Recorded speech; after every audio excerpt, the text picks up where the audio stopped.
ಪರಿಶುದ್ಧನು ಪರಿಶುದ್ಧನು ಪರಿಶುದ್ಧನು ಆಗಿರುವಂತ ತಂದೆಯಾದ ದೇವರ ಮಧುರ ನಾಮಕ್ಕೆ ಕೋಟಿ ಕೋಟಿ ಸ್ತೋತ್ರಗಳನ್ನ ಸಲ್ಲಿಸುತ್ತಾ ಮತ್ತೊಮ್ಮೆ ಅಂತಾರಾಷ್ಟ್ರೀಯ ಕನ್ನಡ ಸಬ್ಬತ್ ಸಾಲ ಪಾಠಗಳಲ್ಲಿ ಕೂಡಿ ಬಂದಿರುವಂತ ದೇವರ ಮಂದೆಗೆ, ದೇವರ ಸಭೆಗೆ, ಹಿರಿಯರಿಗೆ, ಬೋಧಕರಿಗೆ, ಸಹೋದರ ಸಹೋದರಿಯರಿಗೆ ರಕ್ಷಕನಾದಂತ ಯೇಸು ಕ್ರಿಸ್ತನ ಮಧುರ ನಾಮದಲ್ಲಿ ಸ್ವಾಗತವನ್ನ ಕೋರ್ತೇನೆ. ಕರ್ತನು ನಮ್ಮನ್ನು ಆಶೀರ್ವಾದ ಮಾಡಲಿ. ಈ ದಿನದ ಆರಾಧನೆಯನ್ನ ಪ್ರಾರಂಭ ಮಾಡುವಾಗೆ ನಮ್ಮ ಮಧ್ಯದಲ್ಲಿ ಹಿರಿಯರಾದಂತಹ ಲೋಕೇಶ್ ಅವರಿದ್ದಾರೆ. ಅವರು ನಮ್ಮನ್ನ ಪ್ರಾರ್ಥನೆ ನಡೆಸಬೇಕೆಂಬುದಾಗಿ ಕೇಳ್ಕೊಳ್ತೇನೆ. ಹಲ್ಲೆಲೂಯಾ. ಸ್ತೋತ್ರಂ ಸ್ತೋತ್ರಂ ಸ್ತೋತ್ರಂ ಸ್ತೋತ್ರಂ ಸ್ತೋತ್ರಂ. ಅಪ್ಪ ತಂದೆಯೇ ಸ್ತೋತ್ರ, ನಿತ್ಯ ತಂದೆಯೇ ಸ್ತೋತ್ರ, ಜೀವವುಳ್ಳ ಯೇಸುವೆ ನಿಮಗೆ ಸ್ತೋತ್ರ ಉಂಟಾಗಲಿ. ಸರ್ವಶಕ್ತನಾದ ದೇವರೇ, ಸಮಸ್ತವನ್ನುಂಟು ಮಾಡಿದ ತಂದೆಯೇ ನಿನಗೆ ಸ್ತೋತ್ರ. ಅಪ್ಪ, ಈ ಒಂದು ನೀವು ಕೊಟ್ಟಂತೆ ಒಳ್ಳೆಯ ಸಮಯಕ್ಕಾಗಿ ಸ್ತೋತ್ರ. ಈ ಸಮಯದಲ್ಲಿ ಸ್ವಾಮಿ, ನಾವೆಲ್ಲರೂ ಒಟ್ಟಾಗಿ ಸೇರಿ ನಿಮ್ಮ ಒಂದು ಸನ್ನಿಧಾನದಲ್ಲಿ ಕೂತು ನಿಮ್ಮಲ್ಲಿ ಮೊರೆ ಇಟ್ಟು ಪ್ರಾರ್ಥಿಸುವಾಗ ನಮ್ಮ ಪ್ರಾರ್ಥನೆಯನ್ನು ಲಾಲಿಸಿ ನಮ್ಮ ಪ್ರಾರ್ಥನೆಗೆ ಸದುತ್ತರವನ್ನು ಕೊಟ್ಟು ನಮ್ಮನ್ನು ಆಶೀರ್ವದಿಸು, ನಡೆಸು, ಕಾಯ್ದು ಕಾಪಾಡು ಸ್ವಾಮಿ. ದೇವರೇ, ನೀವೆಷ್ಟು ಒಳ್ಳೆಯವರು, ಒಳ್ಳೆಯದನ್ನೇ ಮಾಡುವಂತ ದೇವರು. ನಾವು ಪಾಪಿಗಳಪ್ಪ, ಅಲ್ಪರು, ಅಯೋಗ್ಯರು ಸ್ವಾಮಿ. ನಮ್ಮನ್ನು ನೀವು ಗುರುತು ಹಿಡಿದಿದ್ದೀರ ಸ್ವಾಮಿ. ನಿನ್ನ ಮಕ್ಕಳಾಗಿ ನಾವು ನಿನಗೆ ಮಹಿಮೆ ತರುವಂತೆ, ನಿನ್ನಲ್ಲಿ ಭಯಭಕ್ತಿಯುಳ್ಳವರಾಗಿ ಜೀವಿಸುವಂತೆ ನಮ್ಮನ್ನು ಕರುಣಿಸಿ ಕಾಪಾಡು. ನೀವು ಹೇಳಿದ್ದೀರ ತಂದೆ, ಎಲ್ಲಿಬ್ಬರು ಮೂವರು ಕೂಡಿ ನನ್ನನ್ನು ಕೊಂಡಾಡಿ ಆರಾಧಿಸ್ತಾರೋ ಅವರ ಮಧ್ಯದಲ್ಲಿ ನಾನು ಇರ್ತೀನಂತ ವಾಗ್ದಾನ ಕೊಟ್ಟಂತ ದೇವರು ನೀವು. ಈಗ ಸ್ವಾಮಿ, ಈ ಸಂಜೆಯ ವೇಳೆಯಲ್ಲಿ ನಾವೆಲ್ಲರೂ ಒಟ್ಟಾಗಿ ಸೇರಿ ನಿನ್ನ ವಾಕ್ಯಗಳನ್ನು ಕಲಿಯುವುದಕ್ಕೆ, ನಿನ್ನಲ್ಲಿ ಪ್ರಾರ್ಥಿಸುವುದಕ್ಕೆ, ನಿಮ್ಮ ಹಾಡುಗಳನ್ನು ಆಡುವುದಕ್ಕೆ ನಮಗೆ ಕೊಟ್ಟಂತ ಈ ಒಂದು ಸಮಯದಲ್ಲಿ ಸ್ವಾಮಿ, ನಿನ್ನಲ್ಲಿ ಮೊರೆ ಇಟ್ಟು ಬೇಡ್ತಾ ಇದ್ದೀವಿ ಸ್ವಾಮಿ. ಕರುಣಿಸಿ ಕಾಪಾಡು ಸ್ವಾಮಿ. ಪ್ರತಿ ಒಬ್ಬೊಬ್ಬರನ್ನು ಕೂಡ ಆಶೀರ್ವದಿಸು ಸ್ವಾಮಿ. ಕರ್ತನೆ, ಈ ಅಂತಾರಾಷ್ಟ್ರೀಯ ಸಬ್ಬತ್ತಿನ ಕಾರ್ಯಕ್ರಮ ನಡೆಸಿಕೊಡುವಂತ ಹಿರಿಯ ಬೋಧಕರನ್ನು, ಅವರ ಕುಟುಂಬನ, ಅವರ ಮಕ್ಕಳನ್ನು ಕೂಡ ಆಶೀರ್ವದಿಸು ಸ್ವಾಮಿ. ಕರ್ತ, ಅವರು ಪ್ರತಿದಿನವೂ ಸ್ವಾಮಿ ಮುಂಜಾನೆ ವೇಳೆಯಲ್ಲಿ ಅನುದಿನ ಮನ್ನ ಕಾರ್ಯಕ್ರಮವನ್ನು, ಸಂಜೆ ಸಬ್ಬತ್ ದಿನದ ಕಾರ್ಯಕ್ರಮವನ್ನು ಸ್ವಾಮಿ, ಪ್ರತಿಯೊಂದು ಮಕ್ಕಳಿಗೆ ಸತ್ಯದ ವಾಕ್ಯಗಳ ಪ್ರಕಾರ ತಿಳಿಸಿಕೊಡುವಾಗ ಅವರ ಕುಟುಂಬಗಳಲ್ಲಿ ನೀನು ಒಡೆಯನಾಗಿದ್ದು ದೇವಾ, ಅವರಿಗೆ ಇನ್ನೂ ಹೆಚ್ಚಿನ ಬಲವನ್ನು, ಶಕ್ತಿಯನ್ನು ಕೊಡು. ಒಳ್ಳೆ ಆಲೋಚನೆಯನ್ನು ಕೊಟ್ಟು ಸ್ವಾಮಿ, ಇನ್ನೂ ಹೆಚ್ಚಿನ ವಾಕ್ಯಗಳು ನಮಗೆ ತಿಳಿಸಿಕೊಡುವಂತ ನೀನು ಅವರನ್ನು ಎಚ್ಚರಿಸು, ಕಾಯ್ದು ಕಾಪಾಡು. ಕೋಟಿ ಸ್ತೋತ್ರ ಸ್ವಾಮಿ. ಸರ್ವಶಕ್ತನಾದ ದೇವರೇ, ಅಪ್ಪ, ಈ ದಿನದಲ್ಲಿ ನಡೆಯುವಂತ ಪ್ರತಿಯೊಂದು ಪ್ರಾರ್ಥನೆ ಕೂಟಗಳನ್ನು ಆಶೀರ್ವದಿಸು. ಸಭೆಗಳನ್ನು, ಸಭಾಪಾಲಕರನ್ನು, ಬೋಧಕರನ್ನು, ಅವರ ಕುಟುಂಬವನ್ನು, ಅವ್ರ ಮಕ್ಕಳನ್ನು ಕೂಡ ಆಶೀರ್ವದಿಸು. ಅವ್ರು ಮಾಡುವಂತ ಸೇವೆಯನ್ನು ಕೂಡ ಆಶೀರ್ವದಿಸು ಸ್ವಾಮಿ.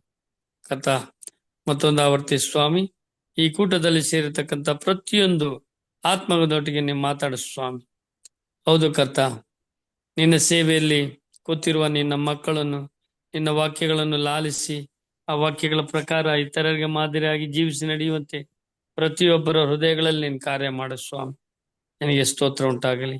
ಈ ಸಂಜೆಯ ವೇಳೆಯಲ್ಲಿ ಸ್ವಾಮಿ, ವಾಕ್ಯಗಳನ್ನು ತಿಳಿಸಿಕೊಡುವಂತ ಬೋಧಕರನ್ನು ಕೂಡ ಆಶೀರ್ವದಿಸು.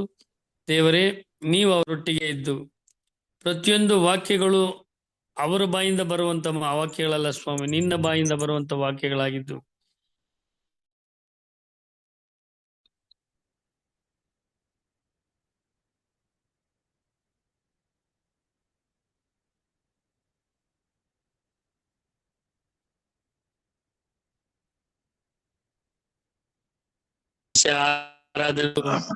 ದೇವ, ನಿನ್ನಲ್ಲಿ ಯಾರ್ಯಾರು ಏನೇನು ಮೊರೆ ಇಟ್ಟು ಬೇಡ್ಕೊಳ್ತಾ ಇದಾರೆ ನನಗೆ ಗೊತ್ತಿಲ್ಲಪ್ಪ.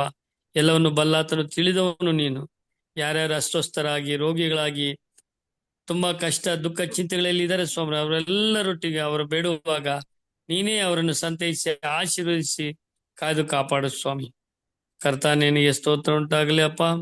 ಮತ್ತೊಂದು ಆವರ್ತಿ ಸ್ವಾಮಿ, ನಾವೆಲ್ಲರೂ ನಿನ್ನ ವಾಕ್ಯಗಳನ್ನು ಕೇಳುವುದಕ್ಕೆ ನೀ ಕೊಟ್ಟಂತ ಈ ಸಮಯಕ್ಕಾಗಿ ಕೋಟಿ ಸ್ತೋತ್ರ ಮಾಡಿ ಯೇಸು ನಮ್ಮ ಮಧುರ ನಾಮದಲ್ಲಿ ಬೇಡಿ ಬಂದಿದ್ದೇನೆ, ನಮ್ಮ ಜೀವಳ ತಂದೆಯೇ. ಆಮೇನ್. ಆಮೆನ್. ಆಮೆನ್. ಪ್ರಾರ್ಥನೆಗಾಗಿ ಹಿರಿಯರಾದಂತಹ ಲೋಕೇಶ್ ಅಂಕಲ್ ಅವರಿಗೆ ವಂದನೆಗಳನ್ನ ಸಲ್ಲಿಸ್ತೇನೆ.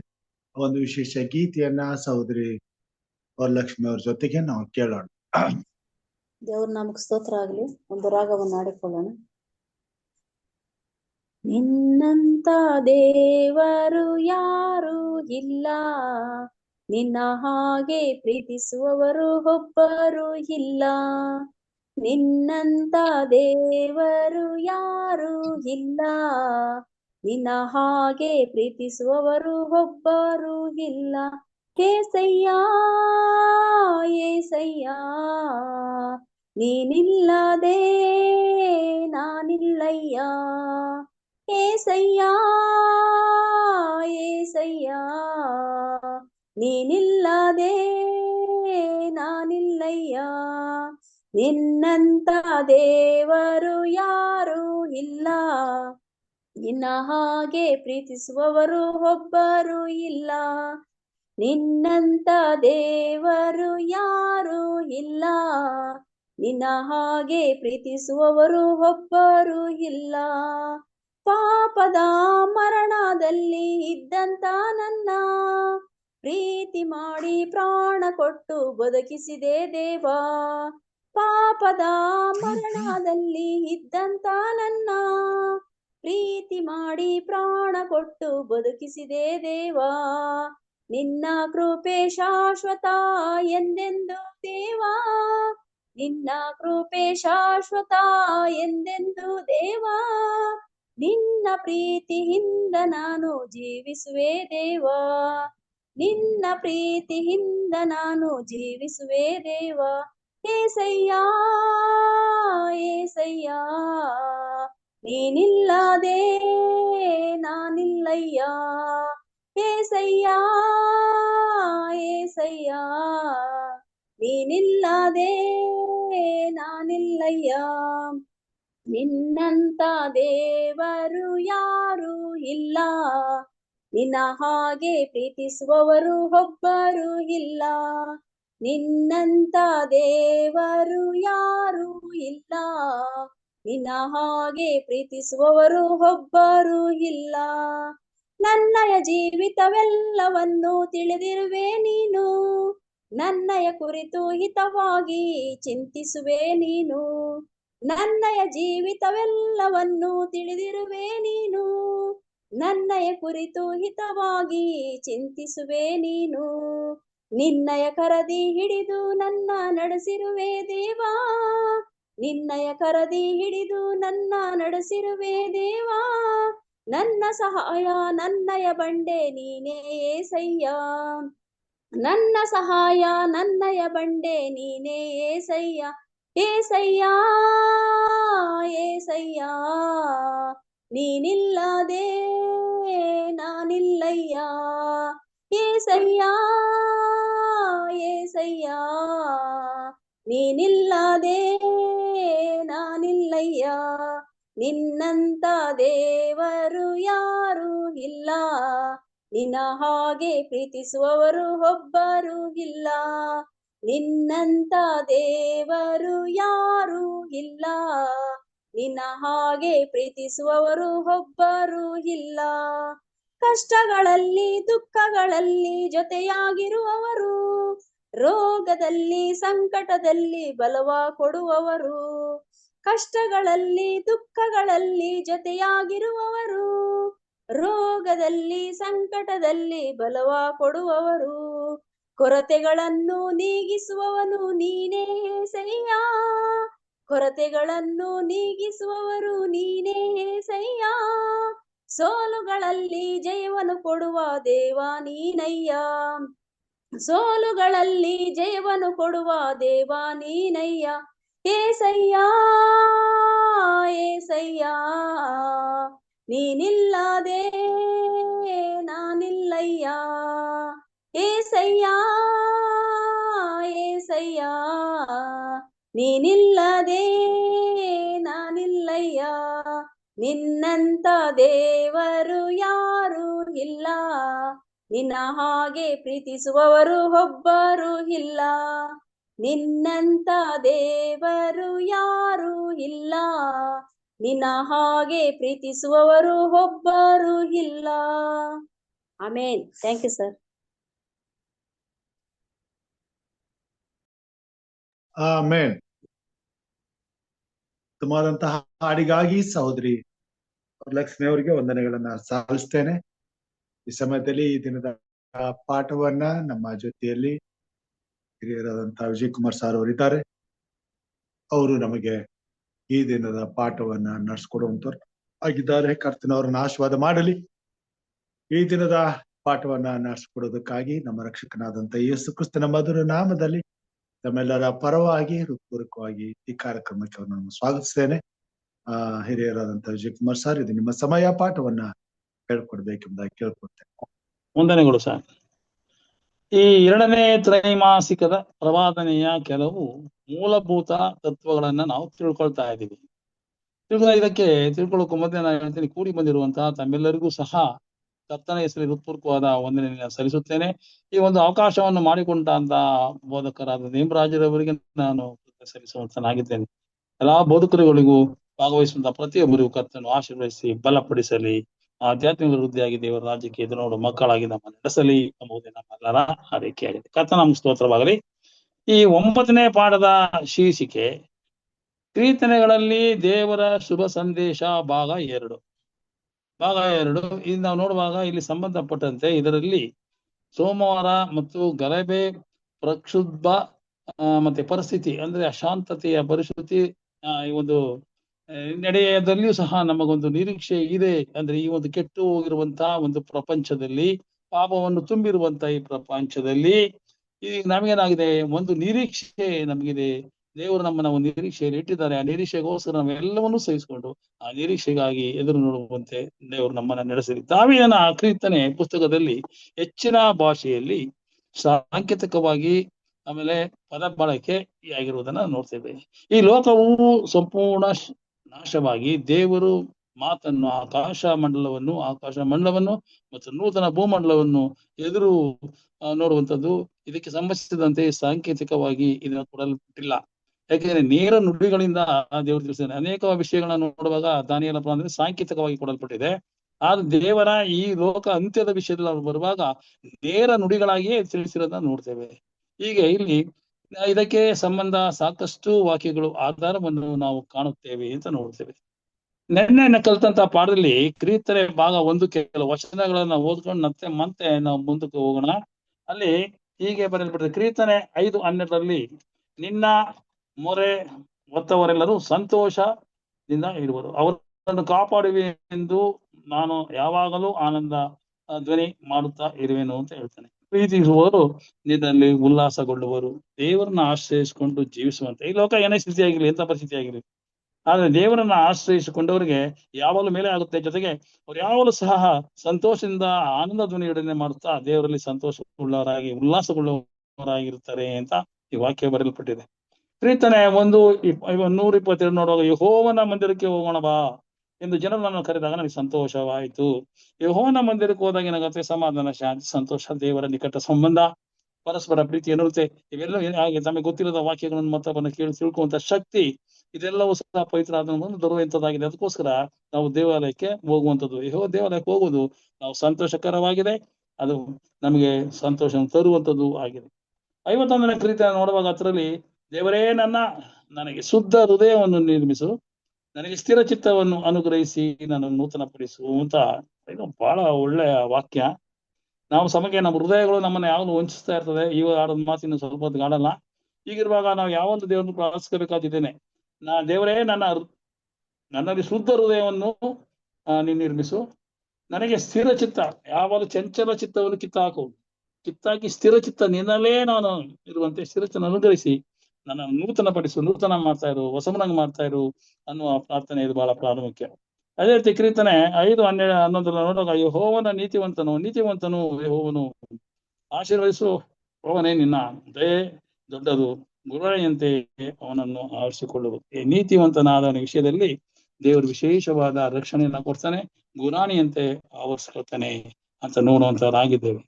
ಈಗ ಇವತ್ತಿನ ಪಾಠಕ್ಕೆ ನಾವು ಬರುವಾಗ ಕೀರ್ತನೆ 46:1-3 ದೇವರು ನಮಗೆ ಆಶ್ರಯ ದುರ್ಗವಾಗಿದ್ದಾನೆ, ಆತನು ಇಕ್ಕಟ್ಟಿನಲ್ಲಿ ನಮಗೆ ವಿಶೇಷ ಸಹಾಯಕನು.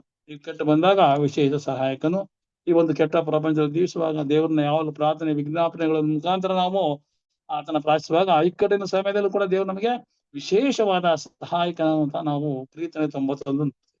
ಆದುದರಿಂದ ಭೂಮಿಯು ಮಾರ್ಪಟ್ಟಿದ್ದರೂ ಬೆಟ್ಟಗಳು ಸಮುದ್ರದಲ್ಲಿ ಮುಳುಗಿ ಹೋಗಿದ್ದರು ಸಹ, ಬೆಟ್ಟಗಳ ಮಾರ್ಪಾಟಿರ್ಲಿ, ಭೂಮಿಗಳು ಏನು ಸಮುದ್ರದಲ್ಲಿ ಇದಾಗಿರ್ಲಿ, ಯಾವುದೇ ಒಂದು ಪರಿಸ್ಥಿತಿ ಬಂದ್ರೆ ನಮಗೇನು ಭಯವಿಲ್ಲ.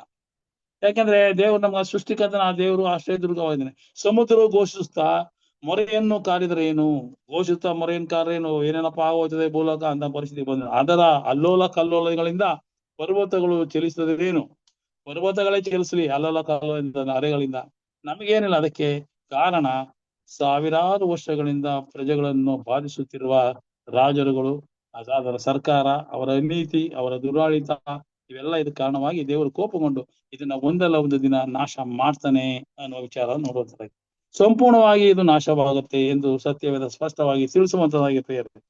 ಇಲ್ಲಿ ದೇವರು ನೇರ ಎಚ್ಚರಿಕೆಯನ್ನು ನೀಡಿದ್ದಾನೆ. 2ನೇ ಪೇತ್ರ 3:10 ನಾವು ನೋಡುವಾಗ ಅಲ್ಲಿ, ಆದರೂ ಕರ್ತನ ದಿನವು ಕಳ್ಳನು ಬರುವಂತೆ ಬರುತ್ತದೆ. ಕಳ್ಳಂದ್ರೆ ಎಲ್ಲ ಬಚ್ಚಿಕೊಂಡು ಬರೋದಿಲ್ಲ, ಅಂದರೆ ಅದು ಯಾವ ಸಮಯದಲ್ಲಿ ಬರ್ತಾನೆ, ಯಾವಾಗ ಬರ್ತಾನೆ ಹೇಳಕ್ಕೆ ಆಗಲ್ಲ. ಸದಾ ಸಿದ್ಧರಾಗಿರಿ ಅಂತ ಇದರ ಅರ್ಥ. ಅದಕ್ಕೋಸ್ಕರ ನಾವ್ ಯಾವಾಗಲೂ ಸದಾ ಸಿದ್ಧರಾಗಿದ್ದು, ಯಾವನ್ ಬರೋದು ಯಾವ ಕಾಲಕ್ಕೆ ಬರ್ತಾನೆ, ಈಗ 2 ವರ್ಷ ಕಳೆದೋಯ್ತು ಇನ್ನು ಬರ್ತಾನೆ ಅಂತ ಹೇಳ್ತಾನೆ ಇದಾರೆ. ಅದು ಯಾವ ಬರ್ತಾನೆ ಯಾರು ಗೊತ್ತು ಹೋಗ ಅಂತ ನಿರ್ಲಕ್ಷ್ಯ ಮಾಡಿದ್ರೆ ಖಂಡಿತವಾಗಿ ನಾವು ನೋಡ್ತೀವಿ ನಾಶನಕ್ಕೆ ಗುರಿ ಆಗ್ತೀವಿ. ಅದಕ್ಕೋಸ್ಕರ ಸದಾ ಎಚ್ಚರಿಕೆ ಇದ್ದು ಪ್ರಾರ್ಥನೆ ವಿಜ್ಞಾಪನೆಗಳಿಂದ ದೇವರ ಕೃಪೆಯ ಅಡಿದಾವಲಲ್ಲಿ ನಾವು ಜೀವಿಸೋದ್ರ ಮೂಲಕ ಆತನ ಬರೋಣವನ್ನು ನಾವು ಧೈರ್ಯದಿಂದ ಎದುರುಗೊಳ್ಳೋದಕ್ಕೆ ಸಾಧ್ಯವಾಗುತ್ತೆ ಅನ್ನೋ ನಂಬಿಕೆಯನ್ನು ನಾವು ಜೀವಿಸ್ಬೇಕು. ಆ ದಿನದಲ್ಲಿ ಏನಾಗುತ್ತೆ ನೋಡಿ, ಆಕಾಶ ಮಂಡಲವು ಮಹಾಘೋಷದಿಂದ ಇಲ್ಲದೆ ಹೋಗುವುದು. ಆಕಾಶ ಮಂಡಲ ಮಹಾಘೋಷದಿಂದ ಇಲ್ಲೇ ಹೊರಟೋಗುತ್ತೆ ಅಂತ ಹೇಳ್ತಾರೆ. ಸೂರ್ಯ ಚಂದ್ರ ನಕ್ಷತ್ರಗಳು ಉರಿದು ಲಯವಾಗಿ ಹೋಗುವು. ಸೂರ್ಯ ಚಂದ್ರ ನಕ್ಷತ್ರಗಳು ಉರಿದು ಲಯವಾಗಿ ಹೊರಟೋಗುತ್ತೆ. ಈಗಿರುವಂತಹ ಸುಂದರವಾದ ಲೋಕ, ದೇವರ ಕೋಪ, ದೇವರ ನೀತಿಯನ್ನು ಮೀರಿ ನಡೆಯುವಂತ ಕೋಪಕ್ಕೆ ದೇವರು ಕೋಪಿಸ್ಕೊಂಡಾಗ ಎಂತ ಸ್ಥಿತಿ ಬರುತ್ತೆ. ಸೃಷ್ಟಿಕರ್ತನ ದೇವರಿಗೆ ಸುಂದರವಾದ ಸೃಷ್ಟಿಯವನು, ಆದರೆ ಅವನ ಕೋಪಕ್ಕೆ ಏನಾಗಿದೆ ಅಂದ್ರೆ ಮಾನವರಾದ ದೇವರಿಗೆ ರೇಗಿಸ್ತಿರಿಂದ ಏನಾಗ್ತಾ ಇದೆ ಅಂದ್ರೆ ಇದು ದೇವರ ಕೋಪದಿಂದ ಎಲ್ಲವೂ ಲಯವಾಗಿ ಹೋಗುತ್ತೆ. ಭೂಮಿಯು ಅದರಲ್ಲಿರುವ ಕೆಲಸಗಳು, ಏನ್ ಕೆಲಸಗಳು, ವಿಜ್ಞಾನ ಇರ್ಬೋದು, ವ್ಯಾಪಾರ ಇರ್ಬೋದು, ಮತ್ತಿತರ ಕೆಲಸಗಳು ಇರ್ಬೋದು, ಎಲ್ಲ ಸುಟ್ಟೋಗ್ತವೆ. ಏನ್ ಕೆಲಸಗಳೆಲ್ಲ ಏನಿಲ್ಲ, ಎಲ್ಲ ಸುಟ್ಟೋಗ್ತವೆ. ಪ್ರೀತನೆ ನಾವು 19 ನೋಡುವಾಗ ಅಲ್ಲಿ ದೇವರ ಸೃಷ್ಟಿ ತನ್ನ ಕೆಲಸಗಳನ್ನ, ಸೂರ್ಯ ಮಾತಿಲ್ಲ, ಚಂದ್ರದ ಮಾತಿಲ್ಲ, ಅವು ತಮ್ಮ ಕೆಲಸಗಳನ್ನ ತಾವು ನಿರಾಳವಾಗಿ ಮಾಡ್ಕೊಂಡು ಹೋಗ್ತವೆ ಅಂತ ನಾವು ನೋಡ್ತೇವೆ. ದೇವರ ಸೃಷ್ಟಿ ಎಷ್ಟರ ಮಟ್ಟಿಗೆ ಎಷ್ಟು ಆಜ್ಞೆಗಳನ್ನ ಪರಿಪಾಲಿಸಿ ನಿಜವಾಗ್ಲೂ ಆ ಒಂದು ಸೂರ್ಯ ಚಂದ್ರ ನಕ್ಷತ್ರಗಳು ದಿನಗಳು ಹೆಂಗ್ ನಡ್ಕೊಂಡು ಹೋಗ್ತವೆ ಇದನ್ನ ನಾವು ನೋಡ್ತೇವೆ. ಆದ್ರೆ ಇಲ್ಲಿ ನೋಡುವಾಗ ಇದೆಲ್ಲ ತದ್ವಿರೋಧವಾಗಿದೆ. ದೇವರ ಕೋಪ ಬಂದಾಗ ಯಾವುದನ್ನು ಕ್ರಮಬದ್ಧತೆ ಇರೋದಿಲ್ಲ, ಎಲ್ಲ ತಪ್ಪು ಹೋಗುತ್ತೆ, ಎಲ್ಲವೂ ನಾಶವಾಗುವ ಸ್ಥಿತಿಯಲ್ಲಿ ಇರುತ್ತದೆ. ಈಗ ನಾವು ಯಾವ ನಿರೀಕ್ಷೆ ಇರ್ಬೇಕು? ದೇವರ ಪ್ರಸನ್ನತೆ ಮತ್ತು ನೀತಿಯಿಂದ ನಾವು ನಡೆಯಬೇಕಾದ ಈ ಲೋಕ ಏನಾಗುತ್ತೆ ಅಂದ್ರೆ ಎಲ್ಲ ಹಾಳಾಗೋಗಿದೆ. ಆದರೆ ಮಾನವರಾದ ದುರಾಡಳಿತ, ಪಾಪ ಈ ಲೋಕದಲ್ಲಿ ತುಂಬಿರುವುದರಿಂದ ಸೃಷ್ಟಿ ಕ್ರಮ ಬದ್ಧತೆ ದಾರಿ ತಪ್ಪಿ ಸಂಪೂರ್ಣವಾಗಿ ನಾಶವಾಗುತ್ತೆ ಅನ್ನೋದನ್ನ ದೇವರು ನಮ್ಗೆ ಎಚ್ಚರಿಕೆ ಕೊಡ್ತಾನೆ. ಇನ್ನೊಂದು ವಚನ ನೋಡೋಣ. ಯೆರೆಮೀಯ 4:23-26 ನಾನು ದಿವ್ಯ ಜ್ಞಾನದಿಂದ ನೋಡಿದೆನು. ಅವನು ದಿವ್ಯವಾದ ಜ್ಞಾನದಿಂದ ನೋಡ್ತಾನೆ. ಆಹಾ, ಭೂಲೋಕವು ಹಾಳು ಪಾಳಾಗಿತ್ತು.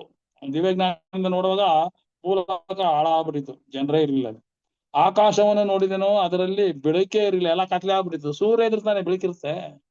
ಸೂರ್ಯ ಇದ್ರೆ ಚಂದ್ರ ಇರ್ತಾನೆ, ಚಂದ್ರ ಇದ್ರೆ ನಕ್ಷತ್ರಗಳೆಲ್ಲ ಎಲ್ಲ ಸೂರ್ಯನಿಂದ ಉಳಿಯುವಂತವು. ಸೂರ್ಯನೇ ಇಲ್ಲೇ ಹೋದ್ರೆ ಇಡೀ ಆಕಾಶದಲ್ಲಿ ನೋಡಾಗ ಬೆಳಕೆ ಎಲ್ಲ ಕತ್ಲೆ ಆಗ್ಬಿಟ್ಟಿದೆ. ಪರ್ವತಗಳನ್ನು ನೋಡಿದೆವು, ಆಹಾ, ನಡುಗುತ್ತಿದ್ ಮತ್ತೆ ಪರ್ವತಗಳು ಗಡ ಅಂತ. ಅಂದ್ರೆ ಎಷ್ಟರ ಮಟ್ಟಿಗೆ ಈ ಲೋಕ ದೇವರ ಜ್ಞಾನದಲ್ಲಿ ನಿಂತಿದೆ, ದೇವರ ಮಾತಿಗೆ ಎಷ್ಟರ ಮಟ್ಟಿಗೆ ಬಿದ್ದೋಗ್ತದೆ ಅನ್ನೋದು ನೋಡ್ಬೋದು. ಎಲ್ಲ ಗುಡ್ಡಗಳು ಅಲ್ಲೋಲ ಕಲ್ಲೋಲವಾಗುವು ಅಂತ ನೋಡ್ತೇವೆ. ನಾವು ನೋಡಲಾಗಿ ಅಯ್ಯೋ ಜನವೇ ಇರ್ಲಿಲ್ಲ. ಆಕಾಶದ ಸಕಲ ಪಕ್ಷಿಗಳು ಹಾರಿ ಹೋಗಿದ್ದವು. ಹಾರಿ ಹೋಗಿದ್ದೆವು, ಆಕಾಶದಲ್ಲಿರುವಂತ ಪಕ್ಷಿಗಳೆಲ್ಲ ಹಾಗಿದ್ದಲ್ಲಿ ಮನುಷ್ಯರು ಏನಾಗಿದ್ದರು ಅಂತ ನೋಡೋಣ. ಮನುಷ್ಯರು ಏನಾಗಿದ್ರು ಅಂದ್ರೆ ಇಲ್ಲಿ ಯೆರೆಮೀಯನ ಗ್ರಂಥ ಇಲ್ಲಿ ನೋಡುವಾಗ 25ನೇ ಅಧ್ಯಾಯ 33ನೇ ವಚನ ನೋಡೋಣ. ಆ ದಿನಗಳಲ್ಲಿ ಯೆಹೋವನಿಂದ ಹತರಾದವರು ಲೋಕದ ಒಂದು ಕಡೆಯಿಂದ ಮತ್ತೊಂದು ಕಡೆವರೆಗೆ ಬಿದ್ದಿರುವರು. ಏನಾಗ್ತಾರೆ? ಬಿದ್ದಿರುವರು. ಅವರಲ್ಲಿ ಯಾರೂ ಗೋಳಾಡರು, ಅವರನ್ನು ಒಟ್ಟುಗೂಡಿಸರು ಯಾರೂ ಇರೋದಿಲ್ಲ. ಅವ್ರು ಹೂಣಿಡಕ್ಕೂ ಯಾರು ಇಲ್ಲ. ಈಗ ಯಾರೋ ಸತ್ತೋಗ್ಬಿಟ್ರೆ ಗುಂಡಿ ತೆಗಿರಪ್ಪ ಹೋಗಿ ಹಂಗ್ ಮಾಡಿ ಹಿಂಗ್ ಮಾಡಿ ಇದೆಲ್ಲ ಕೂತ್ಕೊಂಡು ಏನ್ ಮಾಡ್ತಾರೆ ಎಲ್ಲ ಹೋಗಿ ನಾವು ಊಟ ಆಡೋ ಗಂಟ ನೆಂಟ್ರು ಪಂಟ್ರು ಎಲ್ಲ ಬಂದು ಗೋಳಾಡ್ಕೊಂಡು ಏನೋ ಒಂದು ಅವ್ರನ್ನ ಊನಿಡೋ ಗಂಟ ನೋಡ್ತೀವಿ. ಆದ್ರೆ ಇಲ್ಲಿ ನೋಡುವಾಗ ಏನಾಗುತ್ತೆ ಅಂದ್ರೆ ಊನಿಡಕ್ಕೆ ಜನರೇ ಇರೋದು, ಸತ್ತೋಗಿರುತ್ತೆ, ಭೂಮಿ ಎಲ್ಲ ನಿರ್ಜನವಾಗಿದೆ, ಒಬ್ಬ ಸತ್ತೋರೆ ಊನಿಡಕ್ಕೆ ಒಬ್ಬ ಇಲ್ಲ. ಇಂಥ ಒಂದು ಪರಿಸ್ಥಿತಿ, ಎಂತ ಒಂದು ಕೆಟ್ಟ ಪರಿಸ್ಥಿತಿ ಭೂಲೋಕಕ್ಕೆ ಬರುತ್ತೆ ನೋಡಿ. ಭೂಮಿಯ ಮೇಲೆ ಗೊಬ್ಬರವಾಗಿರ್ತಾರಂತ ಇವರೆಲ್ಲ. ಯಾರು ದುಷ್ಟರು ಭೂಮಿ ಮೇಲೆ ಎಲ್ಲರೂ ಗೊಬ್ಬರವಾಗಿರ್ತಾರೆ. ಆದ್ರೆ ದೇವರ ನಿರೀಕ್ಷೆಯಲ್ಲಿ ಜೀವಿಸುವಂತವರು ಪರಲೋಕಕ್ಕೆ ಒಯ್ಯಲ್ಪಟ್ಟು ದೇವರ ಸನ್ನಿಧಿಯಲ್ಲಿ ಅವರು ಇರ್ತಾರೆ. ಎಂತ ಒಂದು ಅದ್ಭುತವಾದ ಯೋಜನೆ ಇದೆ. ಈಗಿರುವಾಗ ನಾವು ದೇವರಿಗೆ ಅವಿದ್ರಾಗಿ ನಡ್ಕೋಬೇಕಾ? ದೇವರಿಗೆ ನೀತಿ ಅನೀತಿಯಿಂದ ನಡ್ಕೋಬೇಕಾ? ಈಗಿದ್ರೆ ದೇವ್ರನ್ನ ನಾವು ತಿರಸ್ಕಾರ ಮಾಡ್ಬೇಕಾ? ದೇವರಿಗೆ ನಾವು ಹೃದಯಾಂತರದಿಂದ ದೇವ್ರನ್ನ ಬೇರೆ ಬಾಯಿ ಮಾತಿನಲ್ಲಿ ದೇವರೇ ದೇವರೇ ಅಂದ್ರೆ ಮಾತ್ರಕ್ಕೆ ಒಂದು ರಕ್ಷಣೆ ಹೊಂದಕ್ಕೆ ಸಾಧ್ಯ ಇಲ್ಲ. ನಮ್ಮ ಹೃದಯಾಂತರದಲ್ಲಿ ದೇವ್ರನ್ನ ಅಂಗೀಕರಿಸ್ಕೊಂಡು ಭಯಭಕ್ತಿಯಿಂದ ಆತನಿಂದ ನಡಿಬೇಕಾ? ಇದೆಲ್ಲ ನಾವು ಕಲ್ತ್ಕೋಬೇಕಾಗಿದೆ. ಈ ವಾಕ್ಯ ಯಾಕೆ ನಮ್ಗೆ ಕೊಡಲ್ಪಟ್ಟಿದೆ ಅಂದ್ರೆ ನಾವು ದೇವರಿಗೆ ಭಯಪಟ್ಟು ನಡಿಬೇಕಾಗಿದೆ.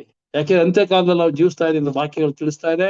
ದೇವರ ನಾಲ ತಿಳಿಸ್ತಾ ಇರೋದು, ದೇವರ ವಾಕ್ಯಗಳು ತಿಳಿಸ್ತಾ ಇದೆ. ಈ ಲೋಕದ ಮುಂದೆ ಸಂಭವಿಸುವಂತಹ ಎಲ್ಲ ವಿಷಯಗಳನ್ನ ಮುಂಚಿತವಾಗಿಯೇ ಪ್ರವಾದನೆ ಮೂಲಕ ಸತ್ಯವೇದದಲ್ಲಿ ತಿಳಿಸುವುದನ್ನ ನೋಡ್ತಾ ಇದೀವಿ. ಈಗಿರುವ ಇದನ್ನೆಲ್ಲ ನಾವು ನಂಬೇಕು ತಾನೆ? ಖಂಡಿತ ನಂಬಲೇಬೇಕು.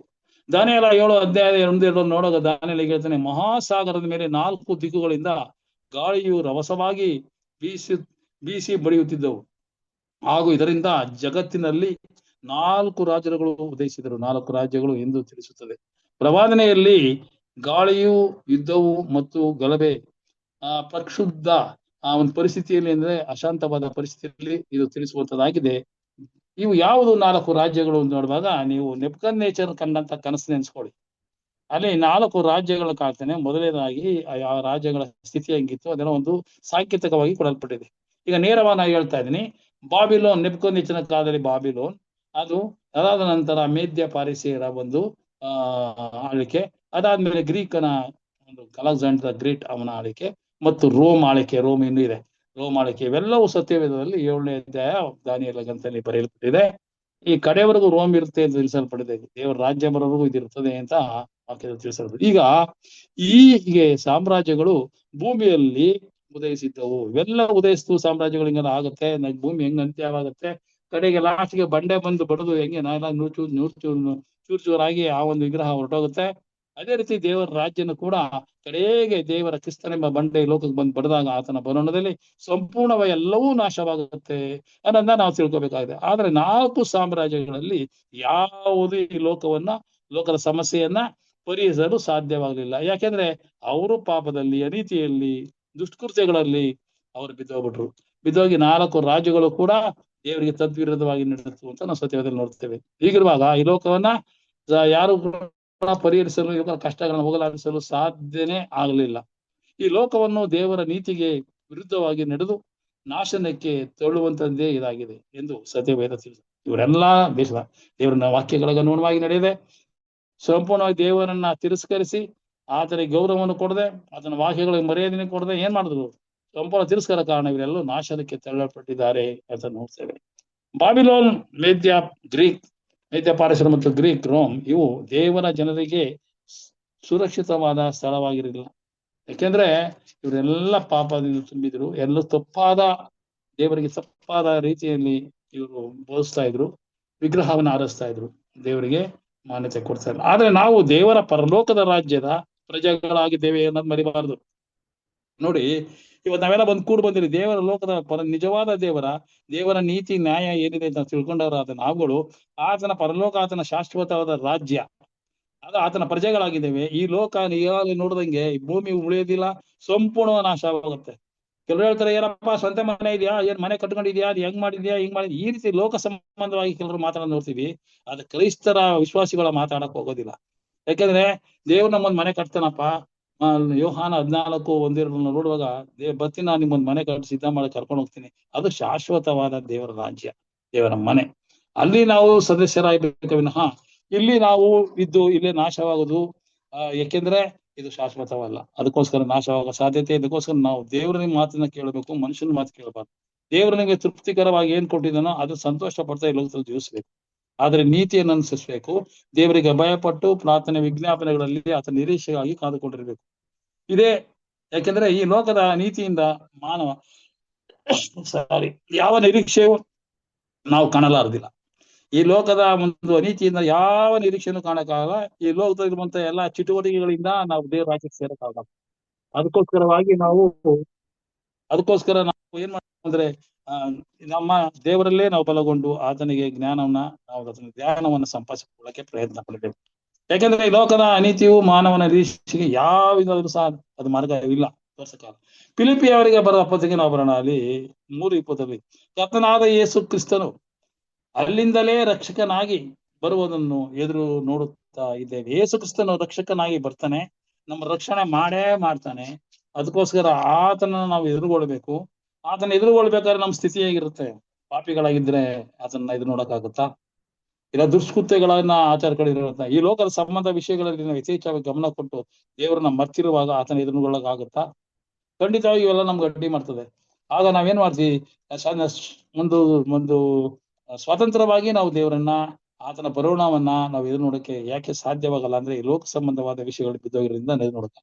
ಆಗ ಬಂಡೆಗಳನ್ನ ನಮ್ಮ ಮೇಲೆ, ಗುಡ್ಡೆಗಳನ್ನ ನಮ್ಮ ಮೇಲೆ ಬಿಡ್ರಿ, ಹೇಗೋ ರಕ್ಷಕನು ಬರ್ತಾ ಇದ್ದಾನೆ ಅಂತ ಎದುರಿ ಓಡ್ಬೇಕಾಗತ್ತೆ. ಅದಕ್ಕೋಸ್ಕರ ಆತನ ಮುಂದೆ, ಆತನ ಪ್ರಸನ್ನತೆ ಮುಂದೆ ನಿಲ್ಬೇಕಾದ್ರೆ ನೀತಿ, ನ್ಯಾಯ, ಆತನ ಧರ್ಮ, ಆತನಲ್ಲಿ ಭಯಪಟ್ಟು ಆತನ ಆಜ್ಞೆಗಳನ್ನ ಕೈಗೊಂಡು ನಡೆಯುವುದು ಬಹಳ ಪ್ರಾಮುಖ್ಯವಾಗಿದೆ. ಆತನು ಖಂಡಿತ ಬರುವುದನ್ನ ನಾವು ಯಾಕೆ ಎದುರು ನೋಡಲು ನಮ್ಗೆ ಸಾಧ್ಯವಾಗುತ್ತೆ ಅಂತ ನೋಡ್ತೇವೆ. ಈ HKL 1:26 ನಾವು ನೋಡೋಣ. ಇವುಗಳ ತಲೆ ಮೇಲ್ಗಡೆಯ ನೆಲಗಟ್ಟಿನ ಮೇಲೆ ಇಂದ್ರನೀಲ ಮಣಿಯಂತೆ ಹೊಳೆಯುವ ಒಂದು ಸಿಂಹಾಸನಾಕಾರವು ಕಾಣಿಸಿತು. ಅಂದ್ರೆ ಎಷ್ಟು ಇಂದ್ರನೀಲಮಂತೆ ಹೊಳೆಯುವಂತಹ ಸಿಂಹಾಸನಾಕಾರ ಅದು. ಅದರ ಮೇಲೆ ನರರೂಪದಂತ ಇರುವವನು ಒಬ್ಬನು ಕೂತಿದ್ದ. ಆತನು ಆಸೀನನಾಗಿದ್ದನು, ಆತನೇ ಕ್ರಿಸ್ತನು. ಇದೇನ್ ತೋರಿಸ್ತೇ ಅಂದ್ರೆ ಇಂದ್ರನೀಲಮಣಿ, ಅಲ್ಲಿರುವಂತಹ ಹೊಳೆಯುವ ಒಂದು ಸಿಂಹಾಸನ, ಅದು ಬಂಗಾರದಿಂದ ಕೂಡಿರುವಂತಹ ಸಿಂಹಾಸನ, ಇದೆಲ್ಲವೂ ದೇವರ ಒಂದು ಪರಿಶುದ್ಧತೆಯನ್ನ ತೋರಿಸುವಂತದ್ದಾಗಿದೆ. ಅದಕ್ಕೋಸ್ಕರ ಆ ನರರೂಪನಂತೆ ಯಾಕಿರ್ತಾನೆ? ಮಾನವರಾದ ನಮಗೆ ನರರಿಗೆ ಆತನು ಈ ಲೋಕಕ್ಕೆ ಬಂದು ರಕ್ಷಣೆಯನ್ನ ಕೊಡುವ ಆದ್ದರಿಂದ ಆ ರೂಪದಲ್ಲಿ ಆತನು ಅಲ್ಲಿ ಆಸೀನಾಗಿರೋದನ್ನ ನೋಡ್ತೀವಿ. ಆತನ ಯಾರು ಅಂದ್ರೆ ಆತನು ಮಹಾ ತೇಜಸ್ಸು ಉಳ್ಳವನಾಗಿದ್ದನು, ಆತನೇ ಕ್ರಿಸ್ತ.